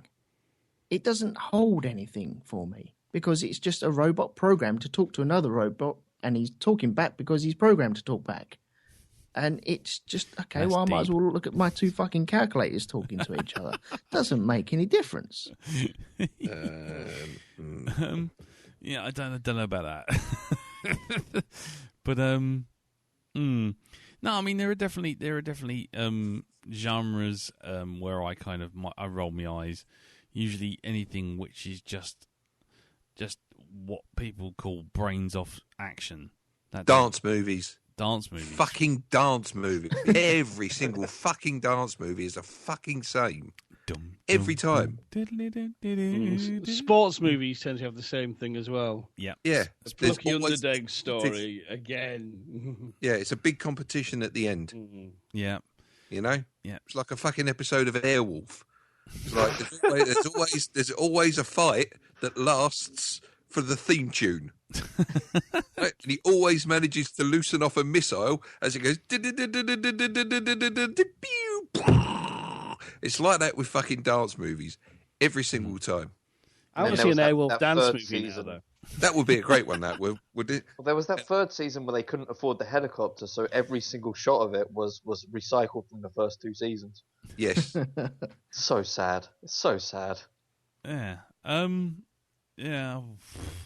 I think it's great as well that they had a blind pilot in it, in Airwolf, because if you can convince me that Jean-Michael Vincent could actually see anything with his eyes so fucking closed all the time, there you go. You're talking about the budget as well. The helicopters will always disappear behind a mountain before they explode. Yeah. Yes. Oh, man. But you had to have that before they actually did go up in flames. It's like the other one. What's that other fucking TV show about the you had the two detectives, and one of them had a red sports car, and it would always end up with him chasing someone in the red sports car. Magnum. No, not that. No, it was it Jake and the Fat Man or something like that? It was, not Jake and the Fat Man. Oh, Jake and the Fat Man. Right, I'm Googling that. I don't know. Yeah, Jake and the Fat Man. Look up Jake and the Fat Man. The bear. What the fuck is happening here? No, I know what you mean. Like, Jake and the Fat Man does sound kind of familiar. Yeah, it is. It's I can't remember the fucking. You it don't was mean Miami Vice with Crockett and Tubbs? No, not that. No. There was a TV show. It was a detective series. Oh wait, no, it's actually called Jake and the Fat Man. Yes, it is called Jake That's and the the actual name. Yeah. No, it's not that. It's I can't remember the fucking name of it now. But you had an older detective and a younger detective, and the young bloke had a red sports car, and it always ended up with him chasing someone in the fucking sports car. Is Jake a fat man as well? No, Or is it there is a Jake fat is man quite and there is a Jake.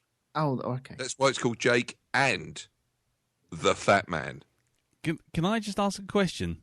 Yes. I mean, they could both be portly men. Well, they could be. But then it would be portly man and a portly man called Jake. When it doesn't quite scan.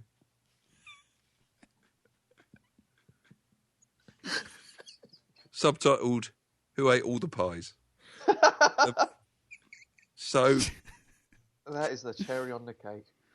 Well, there wouldn't be with Jake and the Fat Man around. I think it was played by the guy who used to play Cannon. You remember William Frank? Conrad? Cannon the Ball? No. The guy who played Cannon. They always used to have that joke. Hi, my name's Frank Cannon. I've just been fired. Oh my God, what is happening? Is it? The magic's happening, Lee. That was magic of Blackdog. The shit magic of Blackdog. Magic. How did you guys not know about it? It ran on CBS for 5 seasons from 1987 to 1992. Diagnosis Murder was a spin-off of this series. What, of Jake and the Fat Man? Yeah. Fuck off. Really? I shit you not. Whoa. Right. Just, whoa. Well, so Elton, have you ever seen Jake and the Fat Man? I've never seen Jake and the Fat Man. Fucking neither have I. Is it noir? Because I ain't fucking watching it. I'll tell you what, if we ever change format and we do TV shows, that is the first one we're reviewing. Jake and the Fat Man. It ran for 106 episodes. That's quite impressive. And right. Diet challenged individual. What?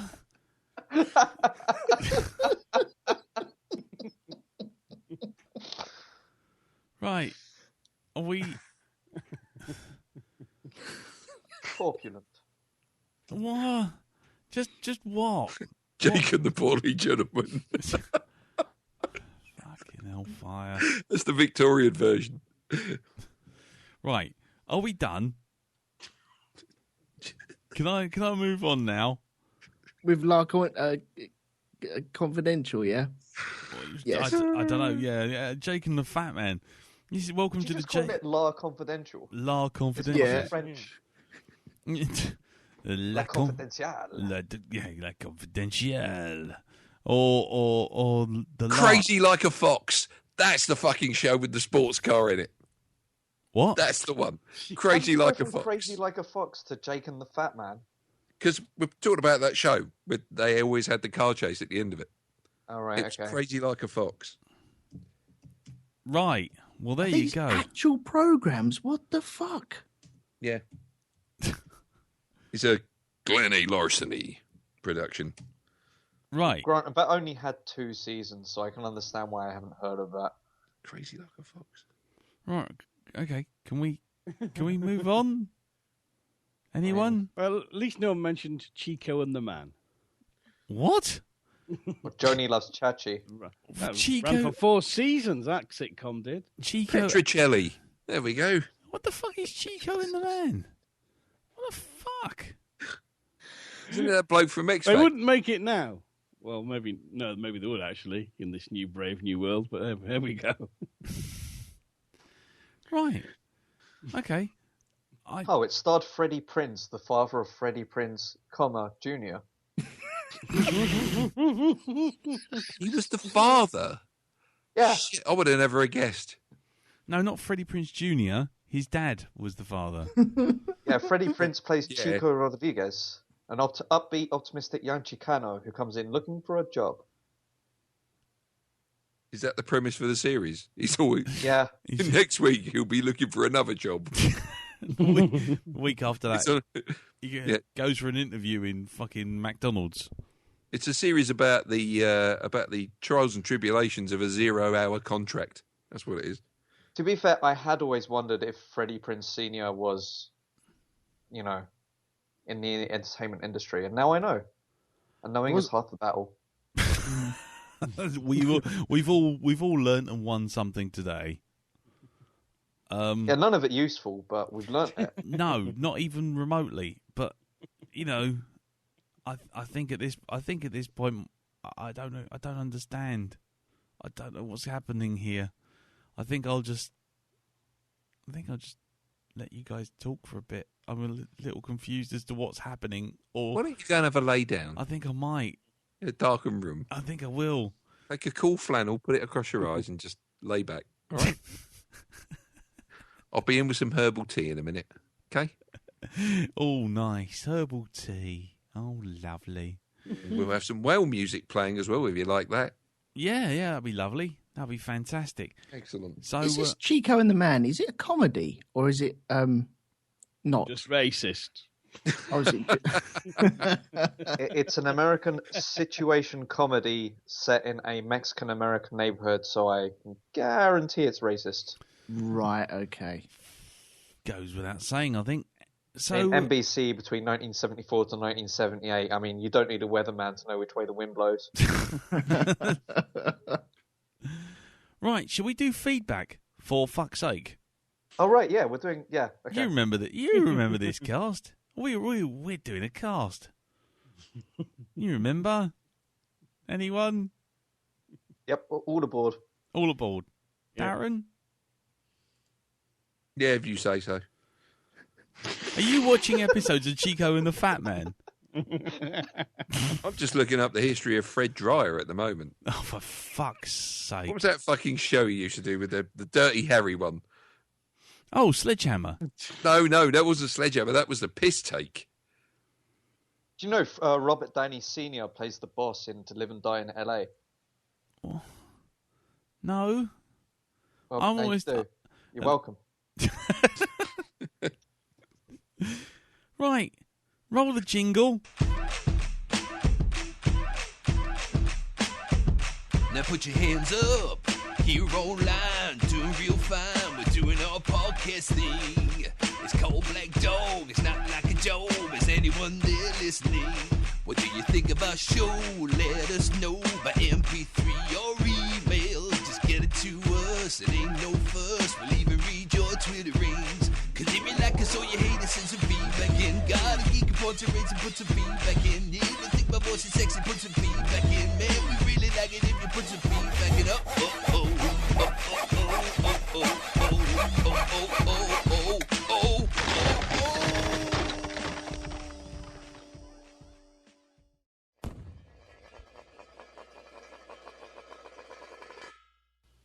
Right, okay, so it's feedback time.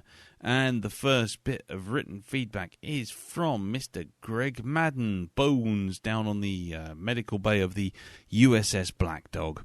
And he writes, greetings, Darren, who's not here. So he's now, the part of Darren is now being played by Herc. Jake and the Fat Man. Jake and the Fat Man, yeah. Chico and the Baby or something. I can't remember what the fucking things you were... Chico and the Man. I can't remember what the fuck you guys were talking about. Seriously. I checked out that conversation about 20 minutes ago. I'm surprised we're even talking still. Anyway, so yeah, Chico and the Fat Man will be played by Darren. So he says, hello, Chico, Lee, Jim, and Elton, and the underworld kingpin, Mr. Owl. Hey, there you go. This week, we go back to one of my old favourites, LA Confidential. I remember when I first ran across this movie, I was at the local video store and not knowing what it was about. I went ahead and got it. After I watched it, I fell in love with it and began watching it almost as much as I watched Alien and Aliens. Although I do have to say, it's been over 8 years since I watched it last. But coming back to it, I was a little bit worried that I wouldn't appreciate it as much this time round. After sitting through the movie again, I found that I liked it a lot and it has not lost anything for me. I do not think that the age of it has affected it one little bit. Even though I tried to find flaws in it this time round, I couldn't find any problems with it worth typing out. To me, it's harder to give feedback on movies that you like than the ones you don't, because like in life, it's always easier to point out the flaws and the shortcomings than the other way round.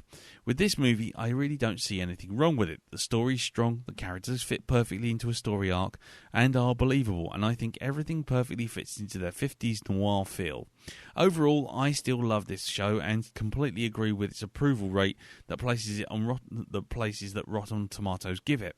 So, until next week, have a good time.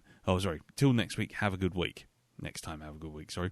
P.S. Sorry about the short post this week. As you know, it's been a crazy week around here, and it's hard to find any time to write out a post. Also, I have a note from the medical bays that say we are currently out of Xanax and similar medicines because of last week's elections.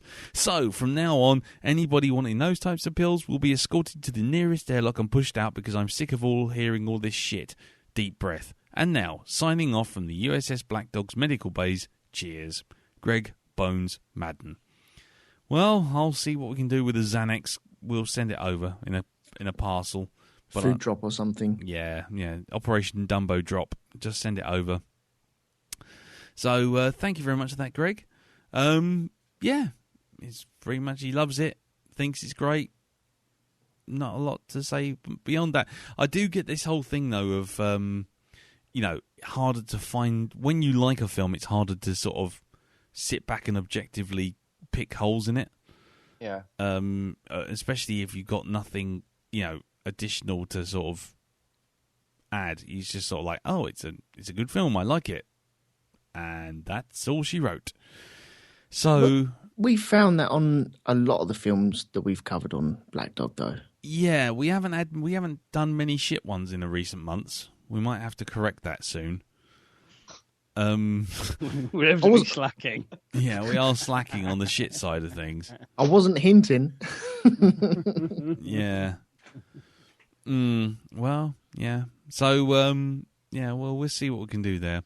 So, I have to say, it's a bit hard to sort of judge when a film like this is kind of, perfectly competent, does the job, everything's fine. You're literally sitting there going, well, how does Russell Crowe survive a shot in the face? That's about it, isn't it, really? It's a Ron Seal movie. Yeah. Does what it says on the tin. Yep. Anyway, so thank you very much for that, Greg. And so we shall move on to the next piece of feedback. So, Jim, who do you have next? Next we have Mr. Robert Taylor. And what does he have to say? He writes, the Night Owl case, off the record, on the QT, and very Black Dog. Very nice. Nice, I like that. Yeah. Anyhow, Robert writes, hi guys, I'm a big James Ellroy fan anyway, so I was delighted when La Confidential came up on the docket. It's a great movie, which in a way that no other Ellroy adaptation has been. Christ, have you seen The Black Dahlia? What a piece of shit. Anyway, rather than go on about all LA Confidential's good points, here are my 3 nitpicks. 1. The scene where Dudley Smith shoots Vincennes. Whenever you tell a trusted superior you've uncovered a web of conspiracy and corruption, if they ask you who else you've told, you say, everyone! If somebody asks if you're a god, you say yes. I'm pretty sure this trope first turned up in the Harrison Ford movie, Witness, and here it feels like a cliche that doesn't pay off as well as it should. But even so, it's pleasantly shocking to kill off Kevin Spacey, and the whole Rollo Tomasi thing is a neat setup and callback. 2. The final shot of the movie feels a bit underwhelming. I'd have been happier with a big crane shot pulling out or something. Yes, this is the level of nitpick I have with this awesome piece of cinema. The final shot feels a bit flat. Okay. 3. The casting of James Cromwell as Dudley Smith. Now, don't get me wrong, James Cromwell is a great actor who does a fine job. Okay, so in my head, Smith in the books is basically Brendan Gleeson. But that's not my beef. I just feel that Smith should have been played by someone monumental with a whole load of cinematic baggage to bring to the part. I'm thinking along the lines of John Huston in Chinatown, Henry Fonda in Once Upon a Time in the West, even Werner Herzog in the otherwise unremarkable Jack Reacher. Dudley Smith is an epic character and, in my own humble opinion, required epic casting. And that's it. Other than that, this movie is a brilliant, sprawling neo-noir that's almost but not quite as good as Roman Polanski's Chinatown. But then, what the heck is? Until next time, Actual Rob, brackets, not a hooker cut to look like Rob. Oh, there you go. Well, Brendan Gleeson is a good choice for alternate casting. I like that. yeah. Yeah, I like that as well, actually. Yeah, I think that was a good. But then Brendan Gleeson, I find in pretty much everything is always worth a watch. I keep. Yeah. I mean, I'm actually thinking about him in things like In Bruges, The Guard, Calgary. 28 Days Later. 28 Days Later, and what was the other one? And my favourite, which is a real guilty pleasure, Lake Placid. Oh, yes, I forgot he was in that. He is so good in that. I think he's also in I Went Down, which is a kind of crime capery kind of thing. It's a nice little fun hidden gem. Yeah. Cool. Yeah, okay, maybe we'll need to get a Brendan Gleeson series going on.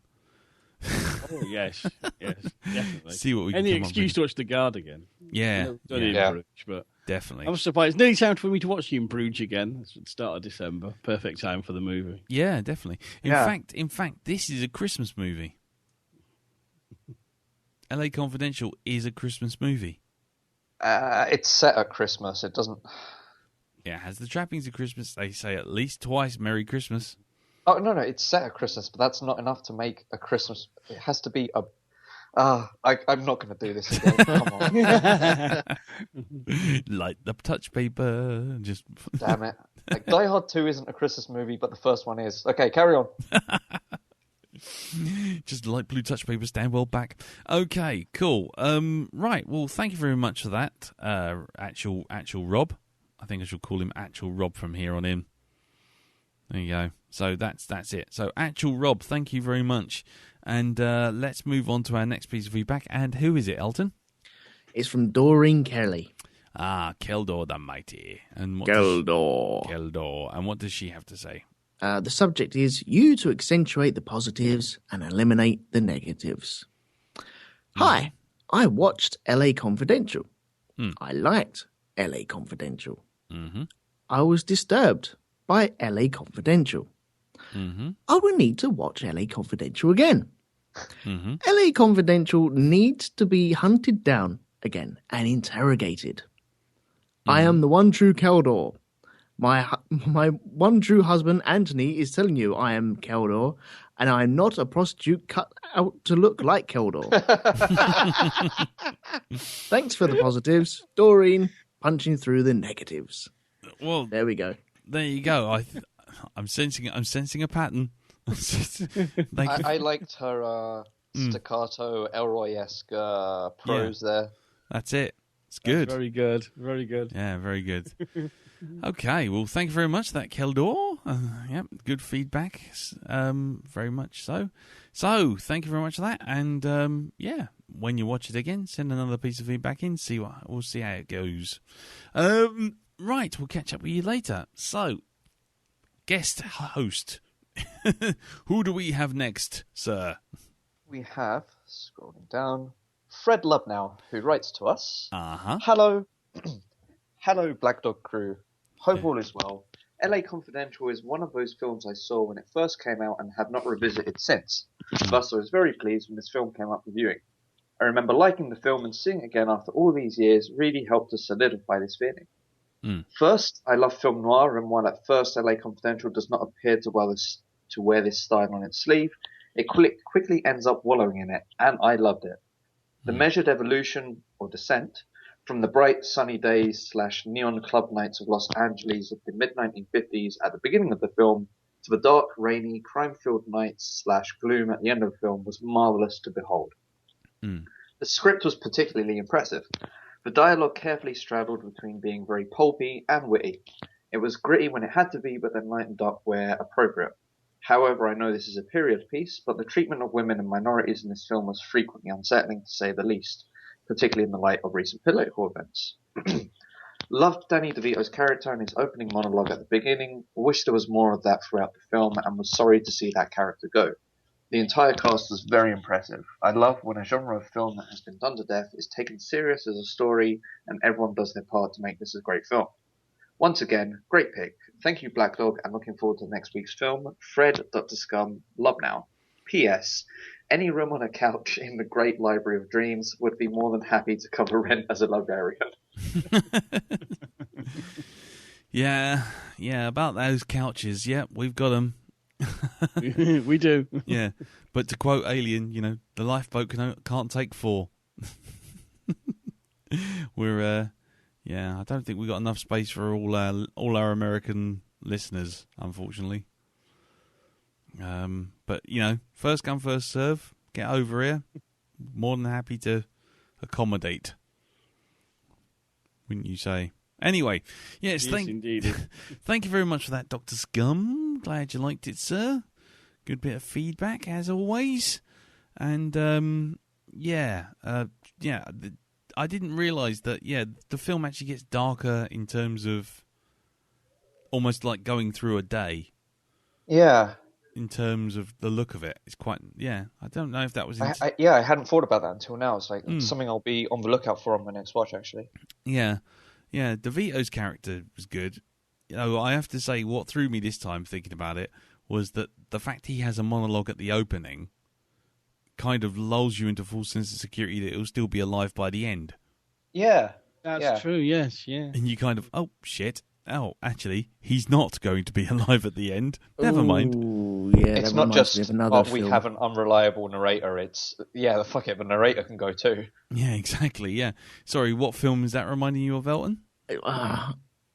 No, it'll give it away if I say.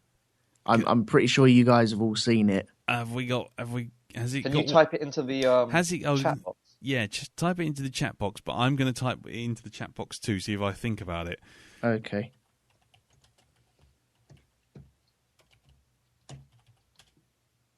No, we're both thinking of different ones. I was thinking of Lee's, actually. Yeah. But yeah, Casino, same. That's true as well. For obvious reasons. Yeah, yeah. Cool. Okay, well, there you go. That's different. Well, that enthralling piece of audio drama there, I think you can all agree. 4 guys look at Skype chat. Up next, man looks up thing on internet. Right, well, thank you very much for that, Dr. Scum. Anyway, thank you very much, Fred, and we'll talk to you next week, I'm sure, because I think next week's film might be right up your street. Excuse me. Anyway, the next piece of feedback I've got is from Mark Last, and he writes, off the record, on the QT, and all very hush-hush. Evening, Lee... I'm going to say Herc. Lee, Herc, Jim, Elton, and, of course, Mr. Owl. Yeah. Night Owl. Yeah, Mr. Night Owl. Oh, no, the Night Owl murders. Whoa. Anyway, so, LA Confidential.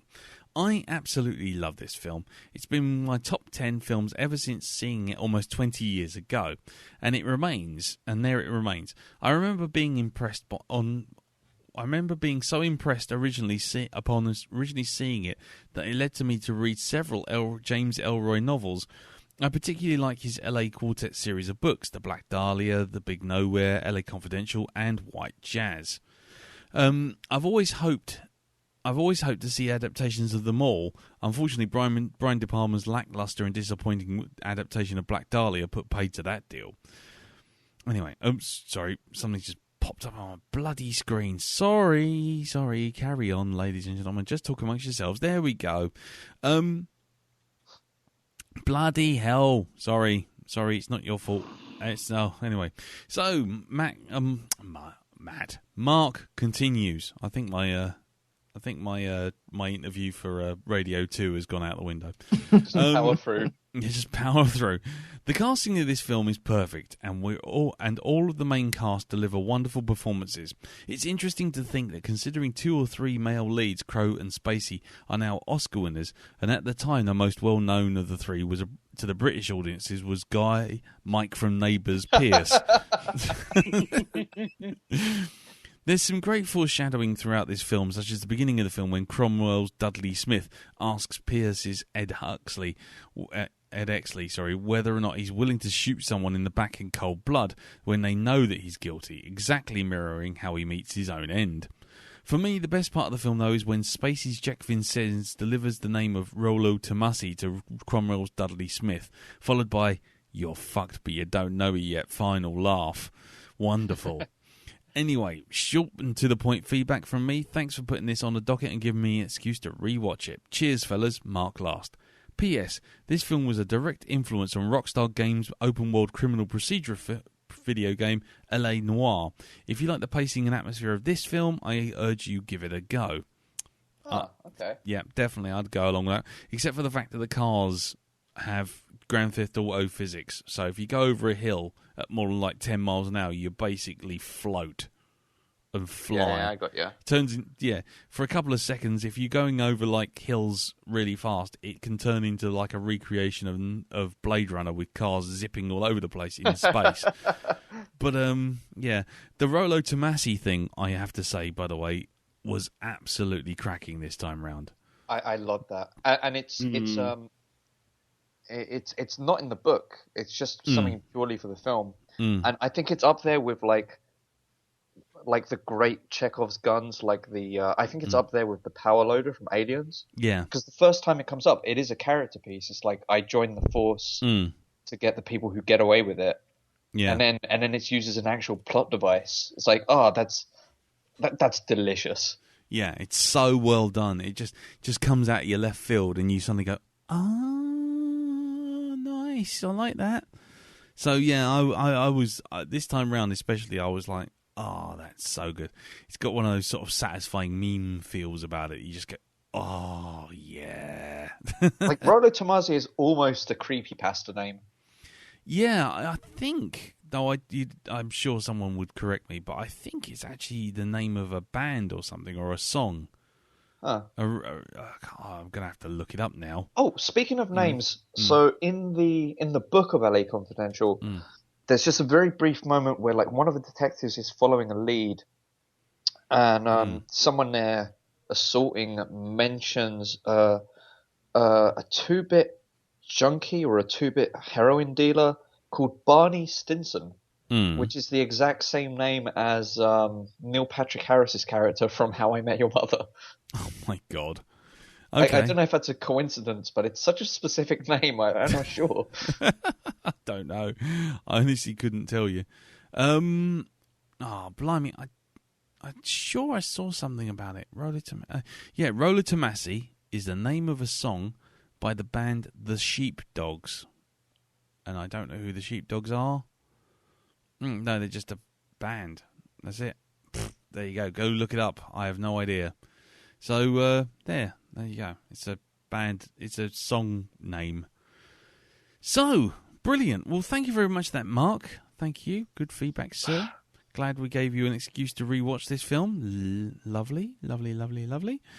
And, right, let's move on to our last bit of written feedback. And who is it, Jim? It is from Gareth the Proton Thomas. Ah, Mr. Positive himself, accentuating the positive, I'm sure.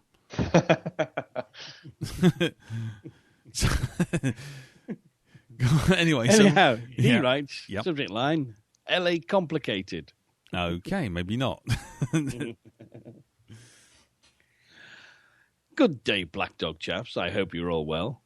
I watched a few films this week, mainly due to the shitty weather, and one of those was LA Confidential.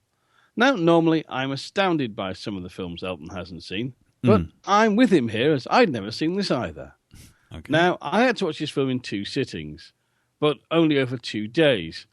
I did find it slightly confusing.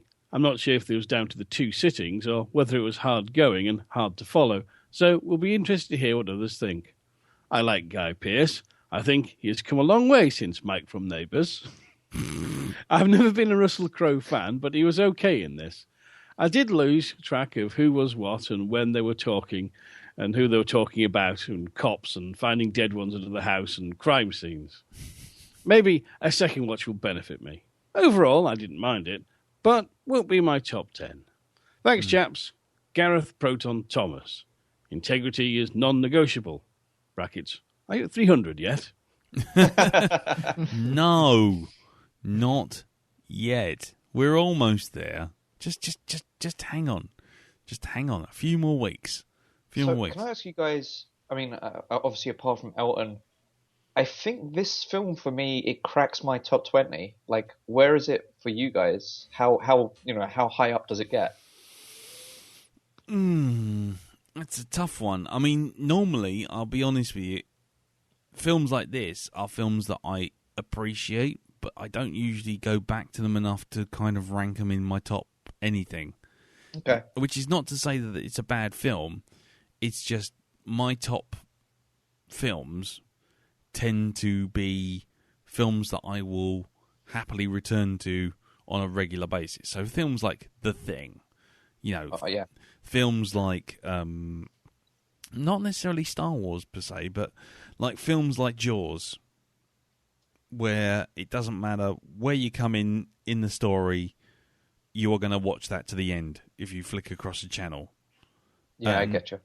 And LA Confidential isn't one of those films, simply because while it's nicely constructed, I've only seen it twice, but it's nicely constructed, but I find it's one of those films I have to sit down and watch. Do you know what I mean? I can't. Yeah. I can't just come in halfway, or I can't. It's not a casual watch. No. So yeah, I don't know about Jim. Does it feature anywhere? Well, the thing is, I don't really do top anything of films because I find it far too difficult. But yeah, I mean, it's always like, what criteria do you use? Because I mean, I like some really, really shit films, which I've watched loads. But then there's films I think are far better, but I've only watched them a handful of times just because I don't want to take the shine off them. Yeah, you know what I mean? It's kind of if I'm drunk, I'll often wake up and I'll find some terrible old bit of tat in the DVD player I've stuck on when I'm pissed. But just because I've watched that film, I don't know, Friday the 13th Part 6 umpteen times, it's still, not better than Bridge Over the River Kwai. Wait, is Part 6 the one where the killer is a guy called Roy? No, that's Part 5. Okay. Part six, where he gets struck, where they dig up his body, gets struck by lightning, and it opens even with a spoof of him, the spoof of the Bond titles, where Jason walks in down a gun barrel and throws a machete at you. Oh man, I don't think I've seen that one. That sounds stupid and wonderful. It's very stupid, and it knows it as well. It's very funny. But I mean, for this, I generally kind of think this. If someone says recommend me a good noir film, this would be one of the names I spit out alongside some classic noirs as well. For a modern noir, this is probably top of my pile. So yeah, I mean, I think that's fair. I mean, that's kind of what I would do. I mean, it's in my overall top 10, probably not. But if someone was to say, give me a bunch of noir films, then it'd be this, Chinatown, Third Man, Who Framed Roger Rabbit? Maybe. That's Chinatown in Technicolor. Yeah, exactly. There's a film. There's what's the one? Is it Gone Baby Gone? There's the Dead Men Don't Wear Plaid. White Men Can't Jump. No. What was I going to say? There's also things like the Maltese Falcon. you know, there's lots and lots and lots of films which I would pull up and put LA Confidential in a top 10 of, but it'd have to be something like a specific category. Yeah. Okay. So, yeah. What about you then? Presumably you're saying it's going to punch your top 10 for like everything. Top 20, I think. Top 20. Yeah.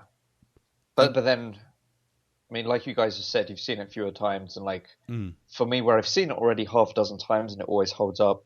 And then also, there's always a part of it where I'm just marveling at how they adapted this really densely complicated book into something which totally stands alone. Like, I don't think I'll ever get over the admiration of that. Yeah. Well, you know, again, you know, it's you know, there are definitely things in it where you just have to go, wow, okay, that's amazing. I mean, I'm pretty sure there's enough detail in that most of the backdrops and stuff going on. And I mean, I can't remember which one of us said it, which was like the thing where you could sort of see over the whole of LA, and it pretty much looks like LA from the 50s, and it's like, how the fuck did you manage that? I mean, yeah, anyway, I think it's a very good film. I think it's a solid film. It's just not one of my favourites, but that's because, for me, I tend to skew towards sort of the sci-fi and thriller genres and the horror genres. And while those are very personal to me, that doesn't mean to say I wouldn't recommend LA Confidential in a specific set of circumstances. I'll try and get out of that. It's all good, man.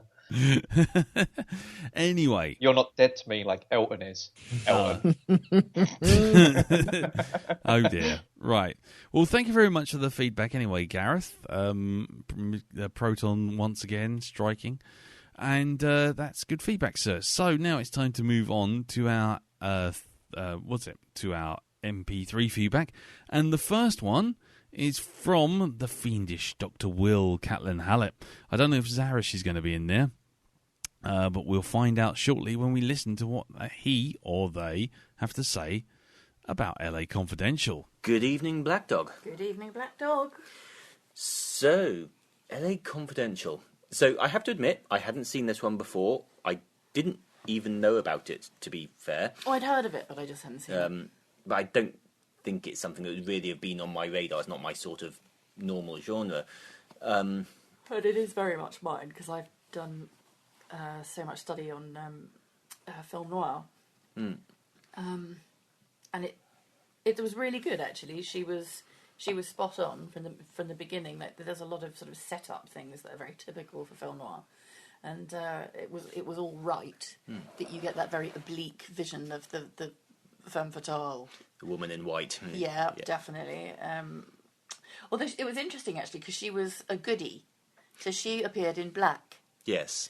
But there was the white trim, and I was thinking, they were kind of setting it up so that she wasn't quite.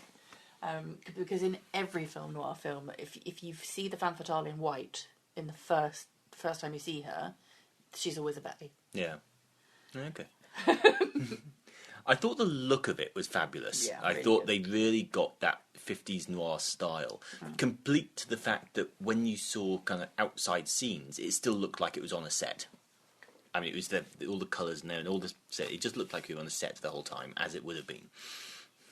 Yeah, I did like the style of it very much, and they had their mannerisms right, and they had the hair. Apart from her last haircut, actually, when they just got into the car there, that didn't look right to me for the era, but everything else did. Yeah, really good. Really weird seeing Farmer Hoggett being nasty. Yeah, although I do have to say, called it. Yes, I saw him bloody did. That really annoyed me. Early on, and I said, okay, Smith is the bad guy. But I think my major complaint would be that we looked at the timer at one point and it was 1 hour 27, and that was the moment that we all said to each other. Harriet's here too, by the way, although she isn't saying anything. Hi. Hi. She said something. No, it's just really slow getting in frame. It really was. That first chapter seemed to take so long. Like we kept looking at each other and going, "Are we still in the setup?" They're still sitting. What has it happened yet? Yeah, You have a beginning, a middle, and an end. And this kind of just had a beginning and half an end. Yeah. Yeah. But it was 1 hour 27 when we all went, we finally moved on into the next phase. The plot has actually started now in the last half hour of the film. The Lana Turner moment is clearly the best moment in the entire film. Yeah. Well, don't say it like that. It's like... So, yeah. I mean, I found it very hard going. I found it very slow. I found it very confusing. And I have to say, Kim Basinger's whispering the whole time that is fucking meant I annoying. couldn't understand a word she was saying. Yeah. But you know she's really sexy. So it has to be really quiet. I did think the gun fights were pretty damn awesome. They were awesome. Yeah.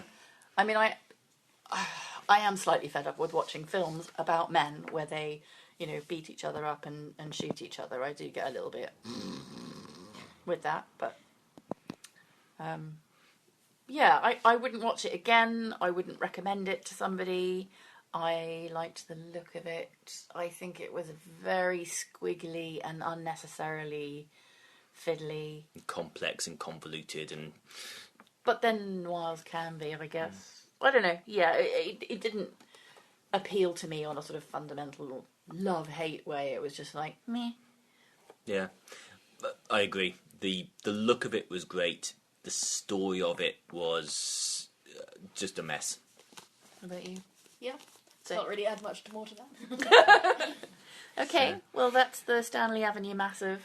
Yeah, well, I hope you feel educated by that, Elton, so... Wherever that goes with it. Till next time, guys. Bye. Have a good night. Bye.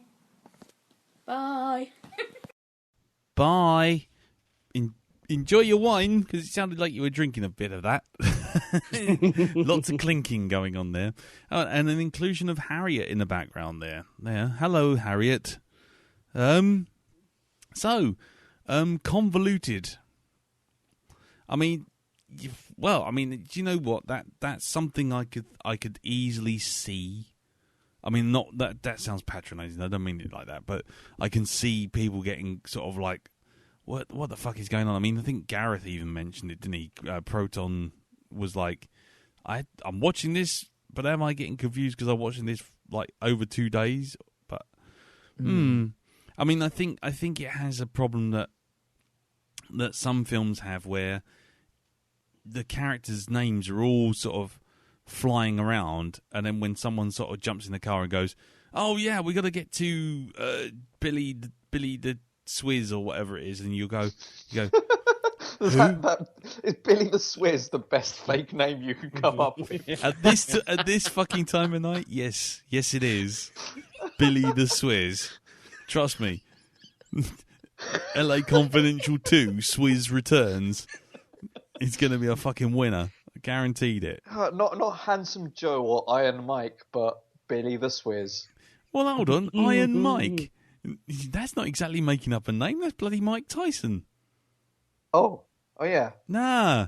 That's why it came so easily. Fucking unoriginal bastard. At least Billy the Swizz was original. You don't know that. You haven't seen every porno.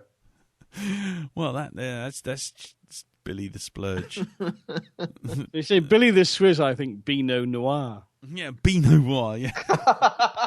Holy shit, that's amazing. Beano Noir.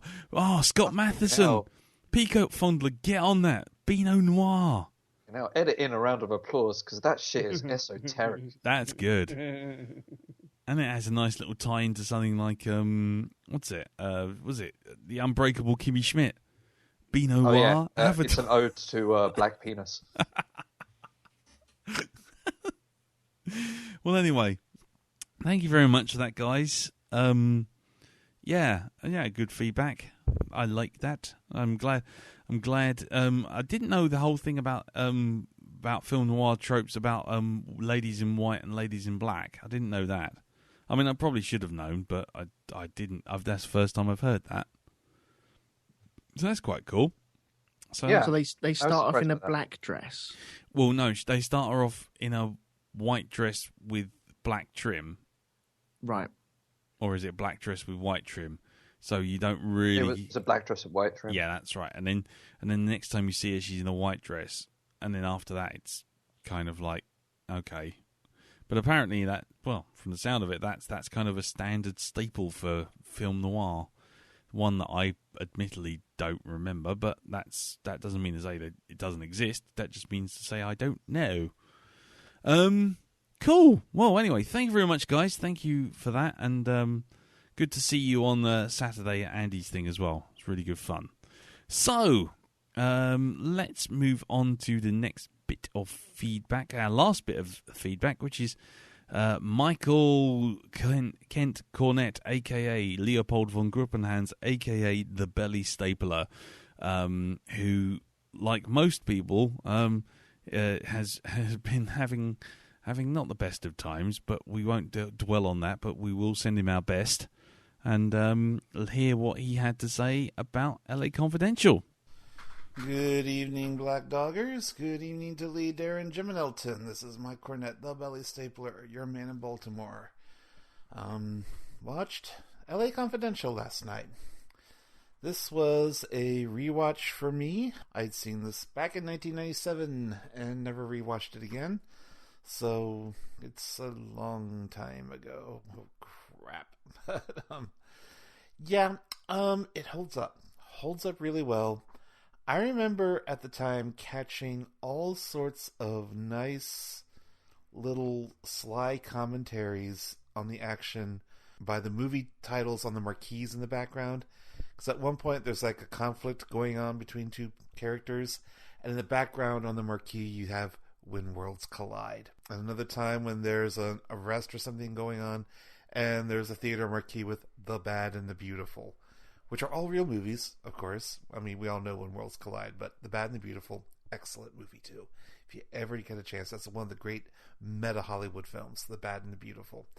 But, all this great attention to detail that went on, and it didn't shove the detail in your face. They just were content to have it be in the background, and I think I read something about how that was the director's intent.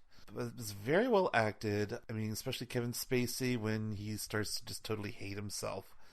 And I think there was a remark about how that's some of the best self-loathing you've ever seen on screen. And there's also so much more. I mean, Kim Basinger I thought was really good. That was just like the perfect comeback role for her. And she used to annoy me a lot, but then I just forgave so much for her just being in that movie and being in that role and making it work. And what else? Guy Pearce, I remember watching this soon after seeing him in Priscilla, Queen of the Desert, and thinking, yeah, that's an actor with range. That is a guy who knows what to do. And what has become of him? He has dropped off the face of the earth. I mean, he did a couple shit films. I mean, he did that god-awful remake of The Time Machine that should be burned. And then Russell Crowe, he's stuck around, although he's not quite what he once was, but he was always a lot of fun. But anyway, it was an excellent film and great attention to detail. And I remember laughing so hard at the scene with Lana Turner and Johnny Stompanato. Because the minute they mentioned Johnny Stompanato, I knew about the old Lana Turner scandal. So I'm like waiting and waiting for Lana Turner to show up. And when she did, I was just relishing every second of it. It was great. So anyway, LA Confidential, great movie.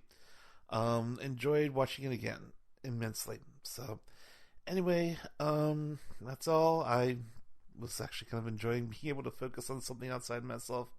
There's so much shit going on. Oh God, guys, so much crap coming down. And you'll hear about it later. But anyway, I love you all. I love you, love you, love you. Mwah. Bye. And a big mwah back at you, sir. Hope whatever's coming down the pipe is going to wash away soon and you don't have to worry about it. And I hope that your job woes are taken care of very soon. And as for the other stuff, well, let's just think 4 years from now you can get rid of the orange twat. Sorry about that. So, firstly, thank you for your feedback. Interesting, the thing about the titles in the background. Yeah, that's another thing on my list of things to look out for next time I give it a watch. That's pretty amazing. I just started Googling it, and there they are. They're all pictures of the Bad and the Beautiful in LA Confidential. It's right there. Wow. Cool. Sorry, Jim. Hello. Yep. Sorry, I thought you Elton said. said wow, and I said cool, and Jim was silent, and I don't know what happened. In which case, I don't know. The wheels have come off at this point. Can I add a little bit of flavour to based on what he said? The Lana Turner scandal doesn't have anything to do with Sean Connery punching out Johnny Stompanato. The Lana Turner scandal has it's Lana Turner's daughter. Like all the people over the years who tried to kill Johnny Stompanato, who was an enforcer for Mika Cohen, Lana Turner's, I think, 16-year-old daughter at the time stabbed him to death to protect her mother. So, oh right, okay, nice bit of Hollywood flavour. Nice. I just sent the link to everyone with a picture of the Bad and the Beautiful being linked, so you can see it as like in the titles nice. in the background. That's awesome. That is really cool. Well done there, Michael. That's a nice bit of pointing out there. Well, I mean, we said it all now. I mean, I think that's really interesting, and the whole titles thing I think is really cool. And I'm glad we gave you a little sort of bit of escapism, and hopefully the next film will do that again. But until then, thank you very much again for your feedback, sir. Most appreciated. And if you want to hear more of Michael, or rather see his readings, writings, and artwork that he finds scouting around the internet, you can find it on his blog, which is dustandcorruption.blogspot.com. Right, okay, so that's it. Time to wrap it up. So, but before we do, it's time to tell you what our next film will be. Well, next film will be the last of Educating Elton season for a while, because basically, just I want to do a couple of good films, and then I want to kind of start doing some shit ones, because we've been doing quite a few good ones. I think it's safe to say in the last 3 months, treating them quite well. We've been treating everyone quite well. And if this world hasn't taught us anything, 2016 should be a bitch. Or is a bitch, and we should follow suit at least once. Make you thankful for all these good films we've been letting you watch. I'm a benevolent dictator. But anyway, so before we get to that though, our last film for Educating Elton season is a Guillermo del Toro movie. Now this one is Spanish. In Spanish language, it has subtitles, so anyone who's put off by that, just be aware. It's available on Netflix, and it's a fantasy. I don't know if we call it horror, but it's definitely a fantasy. And if you've ever seen any of his other output from that sort of oeuvre, films like The Devil's Backbone or Crimson Peak, you'll know kind of the sort of what I mean by this kind of horror fantasy kind of balance. And essentially it is a film called Pan's Labyrinth. Now, Jim, have you seen Pan's Labyrinth? Yes, indeedy. Okay, and what did you think of it, sir? I really liked it. It was one of those films because I was on the Del Toro bandwagon sort of fairly early when I first heard people talk about this little film called Kronos. Ah, yes. And equally, was from people who've seen Kronos, a lot of about The Devil's Backbone. And then he did some more well-known films in between then, and everyone else joined the party, which was cool. Because I thought he was destined to be like a David Lynch, cult figure, not kind of almost a household name direct as he is now. And when Pan's Labyrinth came out, I thought it was nice to see a filmmaker I've been following mature, because I think Pan's Labyrinth is very much built on the bones of The Devil's Backbone, if you pardon the pun. the similarities, and it'd be wrong to say Pan's Labyrinth is a remake of the earlier film, but he's coming back to the same area, shall we say, and the same themes, telling a different story, but now having a lot more clout and really be able to go a lot further and, be a lot bolder. And I think it's a lot of very interesting things, and I'm really looking forward to going back to it.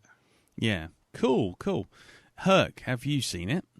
I've actually not, because when it came out, it was one of those cases of like, the hype is so big, I'm gonna even if it's good, I'm gonna be disappointed by it. So I stepped back from it, and I just haven't gotten around to it. Okay, that's fair enough. Cool. And what? I know the answer really, but what about you, Elton? Have you heard anything about this film? Do you know anything about this film?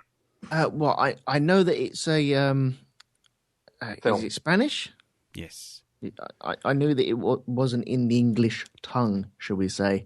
I know about the creepy guy with the hands. Okay. But that's all I know from it. I'm intrigued with this because from what I've seen of it, it has that Clive Barker, Nightbreed-ish, Hellraiser look to it, aesthetics. I might be wrong in thinking that, but that's what I've got from pictures and clips that I've seen prior to this. I think you're right. It's got the sort of fantasy crossed with horror, sort of gothic vibe to it. Yes, very much so. Yeah, but that's all I know. Okay, cool. Well, for me, I've seen this film a few times, and it is another weird fantasy horror. But I think for me, this was kind of the point where I sort of said, right, okay, this is really as far as Del Toro's going to go. And I was very wrong. But for me, it's always been like I sort of saw what he did with Kronos, with Mimic, with Devil's Backbone. And then, then he kind of went big budget with Hellboy.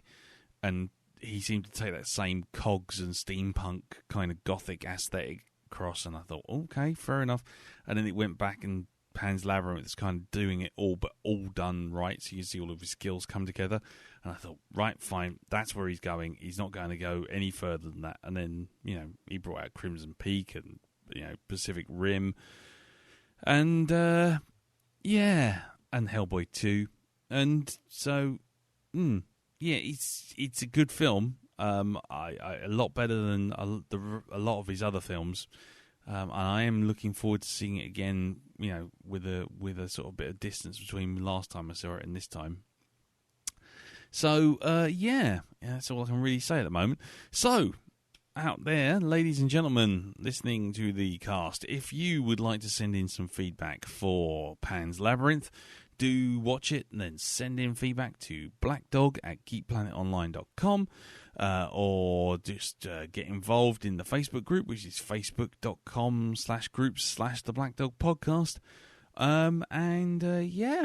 And we'll see you all next week. But before we go, gents, time to plug your wares. Elton? Okay, what have I got? Got the Grand Prix podcast at grandprixpodcast.com. It was me and Andy talking about the Formula One season.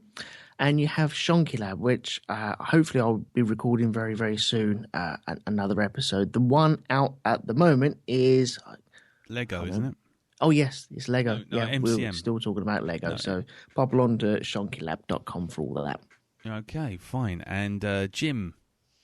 Well, this week you can hear me concluding my 2-part mini-season on what Satan was doing in the early 70s, where I'm looking at some obscure and mad movies, Messiah of Evil, The Brotherhood of Satan, and Boob Sabbath. I mean, Blood Sabbath. Fair enough. Cool. Okay, and where can we find all that stuff, sir? On iTunes at Geek Planet Online, down the back of your sofa, just behind you, maybe. Okie dokie. And what about you, Herc? Have you got anything you would wish to plug, sir?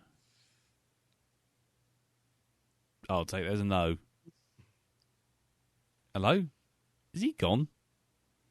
Oh no! Sorry, I forgot I muted my mic so you wouldn't hear my chair creaking. What I was saying was, not personally, because I'm not going to be in the same time zone, so I won't be able to do my podcast. But if I'm able to plug something, I'm not going to give the link because it's a series of numbers and letters. But if you look for a GoFundMe called "Send an Astronaut to Grad School," her name is Annika Harriet. She's a young black lady who is a very good scientist. She went viral a couple of months ago for calculating the angle of her dab, which I can't really express on a podcast. But if you would like to help a black woman become an astronaut, you can donate with her GoFundMe called "Send an Astronaut to Grad School."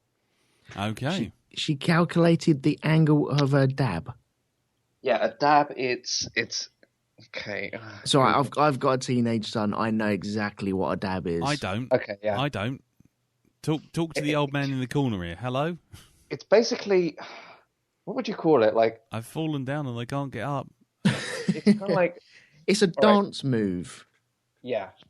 What? But she just for fun, she calculated the angle because it's based on like where both your hands end up, right? So she just for shits and giggles, just for her own pleasure, calculated the angle of it, and for some reason the tweet went viral. But I've been following her for a while, and she's like actually a really passionate scientist, like a decent person, and grad school applications in the US are really expensive, so she's trying to get help with that. So okay, well there you go. That's fine. Not a problem.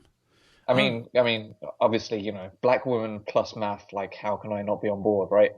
Well, I wasn't going to say that, but if that's what you want to say, then go for it. Right, okay then. Well then, other than that, you can find us. You can find me on the Space Doc Jury podcast, which is spacedocjury.geekplanetonline.com. And this Sunday, I kind of hit the bottom of the barrel and have to go through a load of papers because people won't let me bring another Star Destroyer to the mix. And it all goes a bit wonky. Anyway, so do join us for that as well at spacedocjury.geekplanetonline.com and on iTunes. Right, that's it. We're going to wrap it all up now.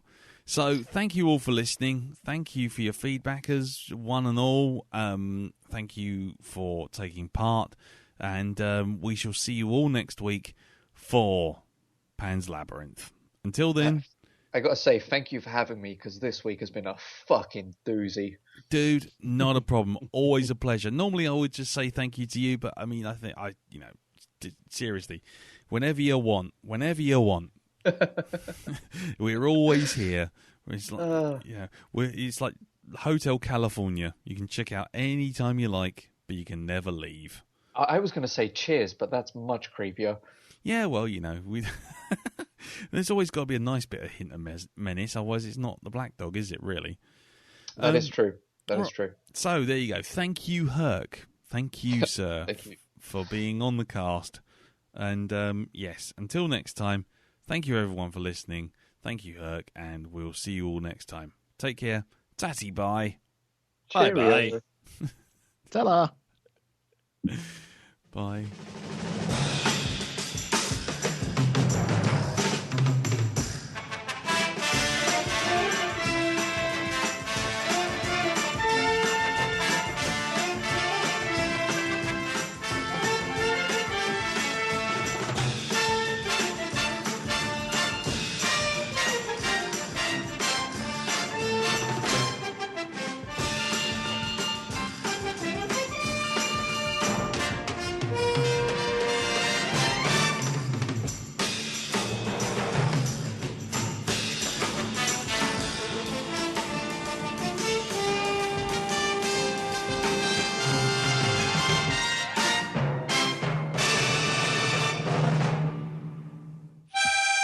Oh, bollocks to it.